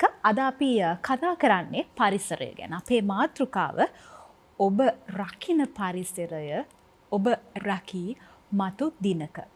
මේ නෙතු මහත්මිය අපේ පැරැන්න බොහෝම ලස්සන පරිසරයත් එක්ක බැඳුණු සංකල්ප අපිට තිරණ කරලා දෙනවා බොහෝ වෙලාවට. දැන් අපේ දරුවෝ මේ සංකල්ප දන්නවද කියන එකත් ගැටලුවක්. උදාහරණයක් විදිහට තුවාලයක් තියෙන කකුලක් මාළු ඉන්න ජලාශයකට දාගෙන ඉද්දි තුවාලේ සුද්ධ වෙනවා. අද ෆිෂ් තෙරපි කියන්නේත් ඕකම තමයි. ඒ වගේම අපේ දරුවන් ඉතිහාසයේ නම් දන්නවා අකුණු ගහන කාලෙට බිම්මල් පිපෙනවා. ඒ වගේම ගහක එක පැත්තක් දිරනවා නම් අපේ වැඩිහිටියෝ ඒ පැත්තෙන් එන්නේ වැහි හුලං. මේ සංකල්ප ජනගත කරන්න ඕනි. මේවා පරණ දේවල් නෙමෙයි, මේ අපේ දේවල්. මේ පරිසරයත් එක්ක බැඳුණු තාක්ෂණය. මේ දේවල් සමාජගත කරන්න ඕනි. අනාගත පරපුර වෙනුවෙන් අපි කොහොමද මේ කාර්යය පටන් ගන්නෙ? අම්මලාට ලොකු වගකීමක් තියෙනවානේ. අම්මලාට, දෙමව්පියන්ට, වැඩිහිටියන්ට. ඒත් එක්කම ඉමදුව මහත්තයා කිව්වා මේ අර අපේ අධ්‍යාපන ක්‍රමයට මේ පිටරටින් තියෙන දේවල් ගේන්න ඕනේ, ශිෂ්‍ය කේන්ද්‍රය කරන්න ඕනේ කියලා. ඇත්ත කතාව ලංකාවේ තියෙන්නේ ශිෂ්‍ය කේන්ද්‍රීය අධ්‍යාපන ක්‍රමයක්. ඒතකොට ශිෂ්‍ය කේන්ද්‍රය කියලා කියන්නේ child centered. ඒ කියන්නේ දරුවා වටා දරුවන්ට ඔවුන්ගේ ක්‍රියාදාමයන් ඔස්සේ මඟ පෙන්වන ක්‍රමයක් තමයි තිබිය යුත්තේ. තියෙන්නෙත් ඒකක්. නමුත් ලංකාව කියන්නේ තුන්වෙනි ලෝකේ රටක්. ඒක ප්‍රායෝගික ක්‍රියාත්මක වෙනවද? ප්‍රායෝගික ක්‍රියාත්මක වෙන්නේ නැහැ. ඒක තමයි මෙතන තියෙන ප්‍රධාන ප්‍රශ්න. ක්‍රියා නොවීමට හේතුව මම ගුරුතුමියක් හැටියට යම් කාල වකවානුක යෙදිලා සිටියා. නුපුහුණු ගුරුවරුන්ට කොච්චර මේ ශිෂ්‍ය කේන්ද්‍රය කියන ආකල්පයේ සංකල්පය ඔවුන් ගුරුවරු දැනට උගන්වන්නේ තමන්ට උගන්වපු ගුරුවරුන්ගේ අනුව මිසක්කා හැම ගුරු අත්පොතකම තියෙනවා ශිෂ්‍ය කේන්ද්‍රීය. ගුරුවරියට හෝ ගුරුවරයාට තියෙනවා වගකීමක් අදාළ සංකල්පය දරුවට දෙනකොට නිදහස තියෙනවා. අදාළ සංකල්පය දරුවට දෙන්න නිදහස තියෙනවා. කැමති පරිදි ඒක හසුරුවන්න. නමුත් අර ශිෂ්‍ය කේන්ද්‍රය කියන්නේ මොකක්ද කියන සංකල්පය ගුරුවරිය නොදන්නා නිසා අර නුපුහුණුකම නිසා එය හරියට දරුවන්ට ලැබෙන්නේ නැහැ. අනිත් තුන්වෙනි ලෝක රටක් වීම සහ නිදහස් අධ්‍යාපනය කිසිම වරදක් නැහැ. මේක අපිට හඳුන්වලා දුන්නේ නිදහස ලැබෙනවත් එක්කම W.W. කන්නගර මැතිතුමා. එදා කිව්ව ඒ දේවල් අද ක්‍රියාත්මක වෙනකොට වෙනස් වෙන්න ඕනේ. කාලයත් එක්ක වෙනස් නොවීම තුල නිදහස නොමිලේ කියන සංකල්පය අතරට එක්වීමත් තුළ අපිට දැරිය හැකි රජයක් වශයෙන් දරුවෝ සියලු දෙනාටම නිදහස් අධ්‍යාපනය එක පරිදිම නොලැබෙන තාක්කල් හැම දරුවටම ඔය සංකල්ප එකම විදිහට ලැබෙන්නේ නැහැ. එතකොට ඔය ඒ තුළ ශිෂ්‍ය කේන්ද්‍රීය ක්‍රමය අසාර්ථක වෙලා තියෙනවා. එතකොට වෙනත් රටවල් වල අධ්‍යාපන ශාස්ත්‍රයේ තියෙන පරිශන අනුව ළමයින්ගේ කොහොමද මනස වෙනස් වෙන්නේ ඒ අනුව වෙනස් වුණාට ලංකාවේ තාම ඒක සිද්ධ වෙලා නැහැ. එතකොට අධ්‍යාපන දෙපාර්තමේන්තුවේ ඉන්න පිරිස ඒ රාමුව බිඳින්න බැරි වෙලා තියෙන්නේ මේ අධ්‍යාපන ක්‍රමයේ තුලම ඉඳලා අර මේ විභාගයකට ලකුණු ගැනීමේ තරඟකාරී පසුබිමක ඉඳගෙන ක්‍රියාත්මක කරන්නට වඩා එහාට ගිහිලා ආකල්ප සංවර්ධනය වෙලා නැති නිසා. ඒකට මෙතුමා කියන නීතිය උගන්වන්න ඕනේ. නමුත් තරඟයකට වැඩි ලකුණු ගන්න ලකුණු 95ක් ගන්න එක ඉගෙන ගන්නවා නම් වැඩක් නැහැ. අපේ ආකල්ප සංවර්ධනය වීම තුල තමයි ඕවා වෙනස් වෙන්නේ. ඉතින් කොහොමත් ඉතින් අපි අපේ දරුවන්ට පුරුදු කරන්නේ විභාග පාස් වෙන ඉගෙන ගන්න විතරයිනේ. එතකොට ඒ ආකල්පය ඒ දේවල් අධ්‍යාපන ක්‍රමයේ තුල තියෙන තාක්ක විභාග තියෙන දැන් ටිකින් ටික මට පේනවා විභාග නැති වෙනවා. එතකොට ටියුෂන් කඩ නැති වෙන දවසක අපේ දරුවෝ තරගයෙන් විදිහට තමන්ට ඕන දේවල් තමන්ගේ බුද්ධියේ අවශ්‍යතාවය පරිදි කියන්නේ අර මල්ටිපල් ඉන්ටෙලිජන්සස් කියලා හඳුන්වලා දෙන දරුවෝ නැචරලිස්ටික් එක විවිධ වෘත්තීන් වලට යන දවසක අපේ දරුවෝ ටිකින් ටික වෙනස් වෙයි මේ සංකල්ප ඉදිරියේදී අනිවාර්යයෙන්ම 2023 අධ්‍යාපන ශාස්ත්‍රයේ යම් දේවල් වලට සහභාගී වෙන නිසා මම දන්නවා ටිකින් ටික වෙනස් වෙයි කාලයක් යයි මේක තුන්වෙනි ලෝක රටක්. එතකොට උඩ ඉන්න පිරිසගේ මනස වෙනස් කරන්නත් පාලකින්ගේ මනස වෙනස් කරන්නත් සෑහෙන සටනක යෙදෙන්න ඕනේ. ඒ සටන අනුව දරුවෝ ඔය ආකල්ප වෙනස් වෙනවත් අපි අපේ වැඩිහිටියන්ගේ අතේ තමයි වැඩිපුරම අපේ මේ කාර්යය තියෙන්නේ. අපි ආකල්ප වෙනස් කරගන්න නැති තාක්කල් අපේ දරුවන්ගේ අනාගතය කෙබඳු වේද කියන එක තමයි ප්‍රශ්නේ ගැටලුව. බුද්ධි මහත්මයා මේ අර පරණ කතාවක් තිබ්බ තාම අපි ඒ කතාවේ ඉඳ හිටලා කියනවා. සම්පූර්ණ මිනිහෙක් වෙන්න නම් ගහක් හදන්න ඕනේ, පොතක් ලියන්න ඕනේ, පුතෙක් හදන්න ඕනේ කියලා. පොතක් ලියන එක කෙසේ වෙතත් ගස් හදන පුතුන් හදන එක දැන් මේ යුගයේ අවශ්‍යතාවය වෙලා තියෙනවා. අපි ඉදිරි වසර 10ේවත් පරිසරය රැකගෙන අනාගතයට තිළින කිරීම වෙනුවෙන් යම්කිසි ක්‍රියාමාර්ගයක යෙදෙන්න ඕනේ. දැන් කතා කරා ඇති. කොහෙන්ද මේක පටන් ගන්නෙ? කවද්ද පටන් ගන්නේ? ඇත්තටම අපි දැම්මම පටන් ගන්නවා. තවත් මේක කල් දාන්න බෑ. ඒකත් අපි දැන් පටන් ගන්න ඕන. දැන් ඉස්සෙල්ලා අපි මේ ස්වභාව ධර්මයෙන් අපි අවබෝධ කරගන්න ඕන. ඒ කියන්නේ දැන් ඒ ගස් වැවිය යුතු කාලයක් තියෙනවා. දැන් මේ රැල්ලට වගේ මම අර කලින් කිව්වා වගේ දැන් මේ කාලේ ගස්වල වැඩක් නැහැ. අපරාධේ ශ්‍රමය. ඊට පස්සේ එතනින් වෙන ඒ කිසිම ඒක දෙයක් එන්නේ නැහැ. ඒ සහභාගී වෙන කට්ටියත් මේකේ ප්‍රතිඵලයක් නැති දැන මේ කට්ටියත් එතනින් අයින් වෙනවා. ඒක නිසා හැබැයි මේ ගස් මේ කාලේ වැහුවට වැඩක් නැති වුණාට ගස්වල අවශ්‍යතාවය නම් මේ කාලේ හොඳටම දැනෙනවා. අපිට දවස් 300ට පහනේ තියෙන්නේ. වහින කාලේ මෙච්චර කාලයක් වැස්සා. දැන් වහින දැන් ඒක කියන්නේ අපි ඒක තමයි මේක කාර්යක්ෂමව මේක අපි කරන්න ඕන. නමුත් අර මේ තියෙන පැල ටික තව මාසයක් දෙකක් කරේ අපි ගෙදර වතුර ටික දාලා තියාගෙන අපි පුළුවන් විදිහට මේ දේ අපිට පටන් ගන්න පුළුවන්.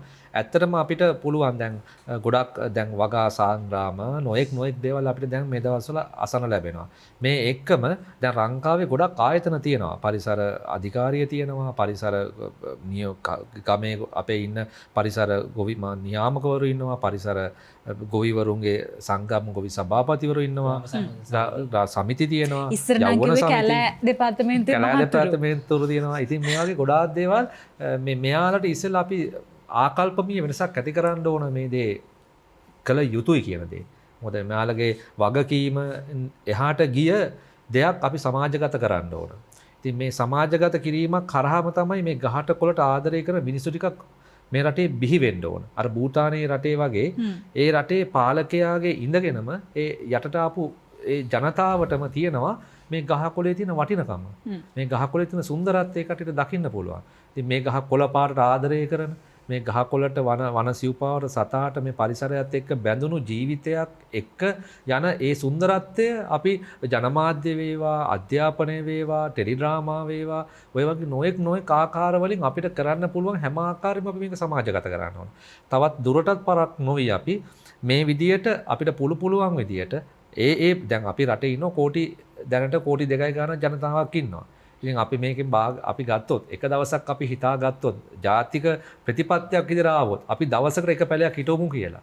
අපිට පැල කීයක් හිටවන්න පුළුවන්? මට මේට දෙයක් එකතු කරන්න පුළුවන් නම් ගස් හිටවනවා කියලා අපි ඒ කියන්නේ ඉවක් බවක් නැතුව කිසිම ඕනම ගහක් හිටවන්නේ නැතුව මොකද තෙත් කලාපීය වනාන්තර තියෙනවා වියලි කලාපීය වනාන්තර වල තියෙන ගස් තියෙන කුඹුක් ගස් හිටවලා මෙහි තෙත් මේ මම දැකලා තියෙනවා ප්‍රධාන වශයෙන් තෙත් කොළම ආවට මේ ඒ වගේ ගස් හිටවලා තියෙනවා. ඒකට කුඹුක් ගහ කියන්නේ වියලි කලාපීය ගහක්. ඒකට මෙහෙට ගෙනල්ලා ඒක කොච්චර සාර්ථකද ඒ වගේ කියන්නේ අපි හිටවනවා කරන්නම් වාලේ දේවල් කිරීම ඊටාත්ම පරිස්සමෙන් කර යුතු දෙයක් ඔබතුමාට. ඔව්. ඒක තමයි කියන්නේ අදාළ ආයතනවල ඒ සියලුම දේවල් සහභාගී කරගෙන අපි ජාතික ප්‍රතිපත්තියක් හදලා මේ විදිහට කොහොමද කරන්නේ කියන දේ ව්‍යාපෘතියක් අපිට කරන්න පුළුවන්.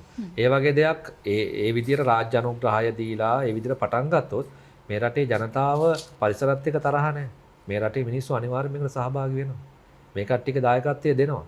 නමුත් ඕන මේකට මඟ පෙන්වීමක් වුණා. මෙතුමිය කිව්වා වගේ ඒ විදියට අපි කොහොමද මේක කරන්න ඕන කියන මඟ පෙන්වීමත් එක්ක කරා ගියොත් අපිට මේ ප්‍රශ්නේ හෙටනින්ද නෙවෙයි පරිසර විනාශ කරා වගේ නෙවෙයි. නමුත් ඉදිරියේදී පුළුවන් තරම් හැකියතාක් ඉක්මනට අපිට මේක ජයග්‍රහණය කරගන්න පුළුවන්. මේ ඔබතුමාගේ කතාව අහගෙනදී මට වෙන ප්‍රශ්නයක් මතක් වුණා. මේ පරිසරයට හෝ අපේ අද වැඩසටහනේ කතාවට අදාළ නැහැ. නමුත් දැනගන්න ඕනේ කාන්තාවන් විදිහට මේ කාරණාව ඔබට බොහොම වටීවි. ඔබතුමා කියවනේ මේ ඔබතුමාට රූෆ්ටොප් ගෙවත්තක් තියෙනවා කියලා.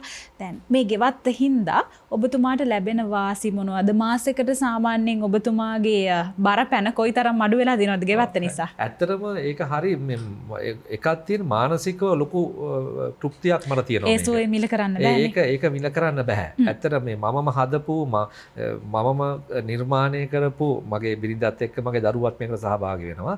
මේ හරහා අපි ගොඩක් කොළඹ තියෙන්නේ. මෙතන අපි ගෝවා පවා මේ ශීත දේශගුණ හදන ගෝවා හැදුවා. ගෝවා ගෙඩිය සාමාන්‍ය තත්ත්වෙටම අපිට හදන්න පුළුවන්.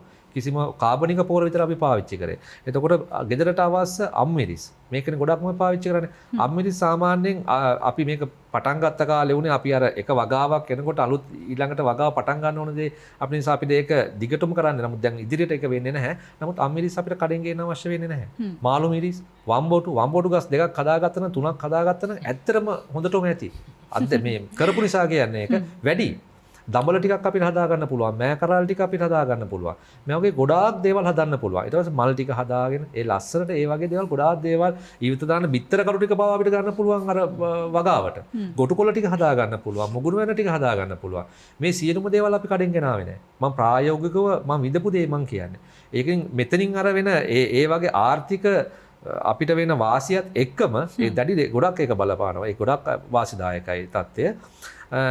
විශේෂයෙන්ම අර මානසික තෘප්තියත් එක්ක අපි මේ වැඩ කරන සංකීර්ණ සමාජයේ උදේ ගිහිල්ලා ඉබක්කමක් නැතුව කරලා ආවට පස්සේ තමන්ගේ අතින් හදපු මල් ගහක නැත්තම් එළවලු ගහක පළදාව තමන්ම ගිහිල්ලා ඒක නෙලා ගන්නකොට දැනෙන සුන්දරත්වය ඒක කරලම තමයි බලන්න ඕන අපිට කියලා ඒක විශේෂයෙන්ම ගෘහණියන්ට හරි ආසයි ගිහිල්ලා දැන් මම උදාහරණයක් කියන්නම්. දැන් මගේ බිරිඳ මම වැඩ කරන සමහරවට යාම ගිහිල්ලා කඩලා මට එවනවා මේ මැසේජ් එකක් මේ අද හදන ටික කියලා. ගෙදර හදන දේ. ඉතින් මට වුණත් අර අපි ඒක හරි ඒ සුන්දරත්වය ඒක විඳින්න අපිට අර ගමේ ගොඩේ අපි මගේ අම්මා තාත්තා දැන් වුණත් ඒකට ඒ දේ අපිට පුළුවන් විදියට මේ පරිසරය අපි ළඟා කරගමු. අපිට ඒක කරන්න පුළුවන්. බෑ කියලා අතාරින්න එපා. සමහර හැඟීම් මේ නිවේදකයන්ට වචන වලින් කියන්නත් බෑ. හොඳයි මේ අපි සෝදානම් වෙන්නේ අපේ වැඩසටහන අවසන් කරන්න. ඊට කලින් හිමදුව මහත්මයාත් එක්ක කතා කරන්න ඕනේ. අවසන් වශයෙන් ඔබතුමා මොනවද එකතු කරන්නේ? නීති අවශ්‍යමද පරිසරය රකින්න? නෑ ඇත්තටම නෑ. අර මෙතුමා කිව්වා කියලා බලන්න මොන තරම් සුන්දර වචනද කියලා තමන්ගේ ගෙවත්තේ තියෙන දේවල් දැකලා තමන් ඒක තමන්ට පණිවිඩ පාව වෙලා ඒ පළදාව තරම් භුක්ති විඳීම තරම් සතුටක් මං හිතන්නේ මේ ලෝකෙ වෙන මං හිතන්නේ ඔබතුමාට මං හිතන්නේ ඇත්තටම ලොකු ඒක මේකක් වෙයි මොකද මේ ඇත්තටම දැන් අද තියෙන රෝග තත්ත්වය බලනකොට අපි මේ වැඩ කරන ප්‍රෙෂර් එකට අපිට නැතිල පොඩ්ඩක් දෙන්න කියන්න දැන් ඒ රූප් ටොප් ගාඩන් එකේ පොඩ්ඩක් කිව්වොත් මම එතන තියෙන්නේ අඟල් පොඩි අඟල් දෙකක විතර ගල් ලේයර් එකක් තියෙනවා දාලා ඊට උඩින් තියෙනවා අඟල් 8 විතර පස් එකක් මේකේ කෙසල් ගස් වවනවා අඟල් 8යි තියෙන්නේ කෙසල් ගස් වල ගෙඩි සාමාන්‍ය අඟල් 7-8 වෙන හොඳ කෙසල් ගෙඩි වවන්නේ පැණි දොඩම් තියෙනවා අඹ තියෙනවා මට ඒ ෆොටෝ දෙන්න පුළුවන් ඊට පස්සේ මේ උගුරැස්ස ජමනාරම් මේ වගේ ගොඩාක් ගෙඩි හැදෙනවා මේ තුල අර අපි දැකලා තියෙන වඩු කුරුල්ලේ කූඩුව විතරයි මෙතන තියෙනවා මේ කොණ්ඩ කුරුල්ලෝ කහ කුරුල්ලෝ මේ පොඩි ගිරව් හැමදාම ගිරව් 10ක් 12ක් මේ කොළඹ හැමදාම එනවා මේ මීමැස්සෝ මේ වගේ ගොඩාක් මේ සත්තු දකින්න පුළුවන්. ඇවිල්ලා බිත්තර දාලා හැමදාම පදිංචි වෙච්ච පර්සස් 12යි තියෙන්නේ. හැමදාම මේ වත්තෙන් එළියට යන්නේ නැති වී කුරුල්ලෝ රංචුවක් ඉන්නව වත්තේ. බිත්තර මුක්කෝ දාගෙන එතනින් එළියට යන්නේ. ඒ ගස්වල ඉන්නේ. රැට ඇවිල්ලා ඒ කුරුල්ලෝ එතනින් කූඩු හදාගෙන තියෙනවා. ඉතින් ඒ වගේ ඒ කුරුල්ලොත් අපිත් එක්ක දැන් අර මේ එකතු වෙලා බැඳිලා දැන් ඉස්සර වගේ නෙවෙයි දැන් අපි ආවට ඒ කුරුල්ලෝ යන්නෙත් නැහැ. දැන් දන්නවා එතන ආරක්ෂාවකුත් තියෙනවා කියන. අන්න ඒ වගේ පොඩි ඉඩක ඒ ස්වාභාවික පරිසරය පුළුවන් විදිහට නිර්මාණය කරන්න පුළුවන්. තුලක්ෂේත්‍රන වටිනවා මෙතුමගේ අදහස් එක්ක ඒ අදාළ රූපගත කරපු දේවත් අපිත් එක්ක ෂෙයා කරගන්න පුළුවන් නම් මට රූප් ටොප් එක දෙනවා මම මෙතුමා වගේ මම එහෙම බබලන්නේ. ඔබතුමාව සම්බන්ධ කරගන්න ඕනේ නම් මේ පිළිබඳව දැනගන්න එහෙම අවස්ථාවක් දෙන්න පුළුවන්ද? නෑ අවස්ථාවක් දෙන්න පුළුවන්. ඕනනම් මම උදව් කරන්න කැමතියි අයට. මට මගේ දුරකථන අංකය සඳහන් කරන්න පුළුවන්. 0.73 910 215 ඕන වෙලාවක කතා කරන්න කතා කරනකොට මට SMS එකක් දාන්න ආයෙත් මතක් කරමු අපි 0.73 910 215 කතා කරන්න බැරි වුණොත් මම SMS එකක් දාන්න මට පුළුවන් වෙලාවක මම අනිවාර්යෙන් කෝල් එකක් කරගෙන ඉතින් උදව්ව කරනවා. ඔබේ පහසුව වෙනුවෙන් අපි තිරේ සඳහන් කරනවා එතුමාගේ දුරකථන අංකය. මේ අංකයෙන් ඔබට පුළුවන් බුද්ධිමංගල මහතාව අමතන්න ගෙවතු වගාව ගැන දැනගන්න විතරයි හැබැයි. ඉමදුව මහත්මයා. හරි. දුරක්ෂි මං අර ඉස්සෙල්ලා විරාමෙන්ට ප්‍රථමයෙන් නතර කරපු කොටස ඉදිරි ටික මං ආයි මේ කතා කරන්න බලාපොරොත්තු වෙනවා. මං හිතන්නේ මේක පරිසර දූෂණය සම්බන්ධ වෙන ලොකුම මේ ආందోලනාත්මක තත්ත්වයක් මේ අද උද්ගත වෙලා තියෙන. ඒ නිසා මං කියන්න කැමතියි ආයෙ අර ආසසූරණ මන්දිර ගැනයි කතා කරන්නේ. ඒකෙන් පරිසර හානිය සහ ඒකෙන් වෙන අනිකුත් වටපිටාවලට වෙච්ච අලාභහානි සහ අදාළ අනපනත් නීති රීති නිසිස සැලසුම් අනුමත නොකරපු තත්ත්වයක් තමයි අදාළ බලධාරීන්ගේ වෙත යොමු වෙලා තියෙන්නේ. දැන් උදාහරණයක් විදිහට කිව්වොත් රාජගිරිය ප්‍රදේශය ගත්තොත් මම මේ ප්‍රදේශ දෙකක වෙච්ච සිදුවීම් සඳහන් කරන්නම්. මේක මම මේ පුවත්පතේ වෙච්ච පළවෙනි මේ ආටිකල් එක මම මේ කතා කරන්නේ. රාජගිරිය වැඩිකට බුද්ධගමුව පාරේ පදිචි නිවසින් සමූහයක් ඉන්දියානු සුඛෝභෝගී නිවාස ව්‍යාපෘතියක් කෙරෙහි හඬරගෙන් පසුගිය කාලේ මේ ඒකට විරුද්ධව කටයුතු කරා. ඒකට හේතු වුණේ මේ නියමිත නිර්දේශන අනුමැතිය ගැනීමේදී යම් අක්‍රමිකතා සිදු වී ඇති බවට මේ ඉදිකිරීම නිසා තමන්ගේ ආරක්ෂාට හා සුබ සාධනයට දරුණු තරජන එල්ල වී ඇති බවද ඔවුන් පවසලා තියෙනවා. ඒ වගේම මේ දැනට ඉදිකිරීම පවතින සුඛෝභෝගී තට්ටු නිවාස පද්ධතියට අවසර දීම සඳහා ප්‍රවේශ මාර්ගය ලෙස පෞද්ගලික පාරක් පොදු පාරක් විදියට මහජනයාට අයත් පාරක් ලෙස නම් කොටලා තියෙනවා. බලන්න කොච්චර වැරදි වැඩක් දීලා පුද්ගලික පාරක් පොදු පාරක් විදියට නම් කරලා තියෙනවා. ඒකේ අනුමැතිය ගන්න කරපු කූට උපක්‍රමයක්. එතකොට ඊට පස්සේ මේ ගල්කිස්ස ප්‍රදේශයේ මේ ප්‍රදේශයේ නමත් එක්ක සඳහන් කරලා තියෙනවා ලිඩියන් මාවතේ මවුන්ට් ඇවනියු සයිමන් අබේවික්‍රම මාවත කියලා. ඒක අර හෝටල් පාර ඇතුළු බොහෝ වෙරළ පාරවල පදිංචි කරුවෝ ඒගොල්ලන්ට අතිදින වෙච්ච දුක් ගැහැට මෙතන පැහැදිලිව සඳහන් කරලා තියෙනවා. ඒ විශේෂයෙන්ම තමන්ගේ නිවෙස් වලට යාබද ඉඩම්වල පිහිටි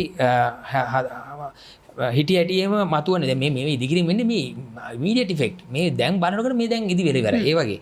ඉතින් එහෙම හිටිය ඇටිය මතුවන ඉදිකිරීම ගැන ඔහු කරුණු කීවේ මෙන්න මෙසේ. හොඳේ. ජල සැපයීම අඩාල වීම. ස්වාභාවික හිරුවෙලිය අවරහීම. බලන්න මූලික අවශ්‍යතාවයක් අර හිරුවෙලියෙන් දැන් ඔයාට ගෙයක් ගහන්නත් බෑ මගේ ගෙදර හිරුවෙලිය පතිත නොවන ආකාරයට.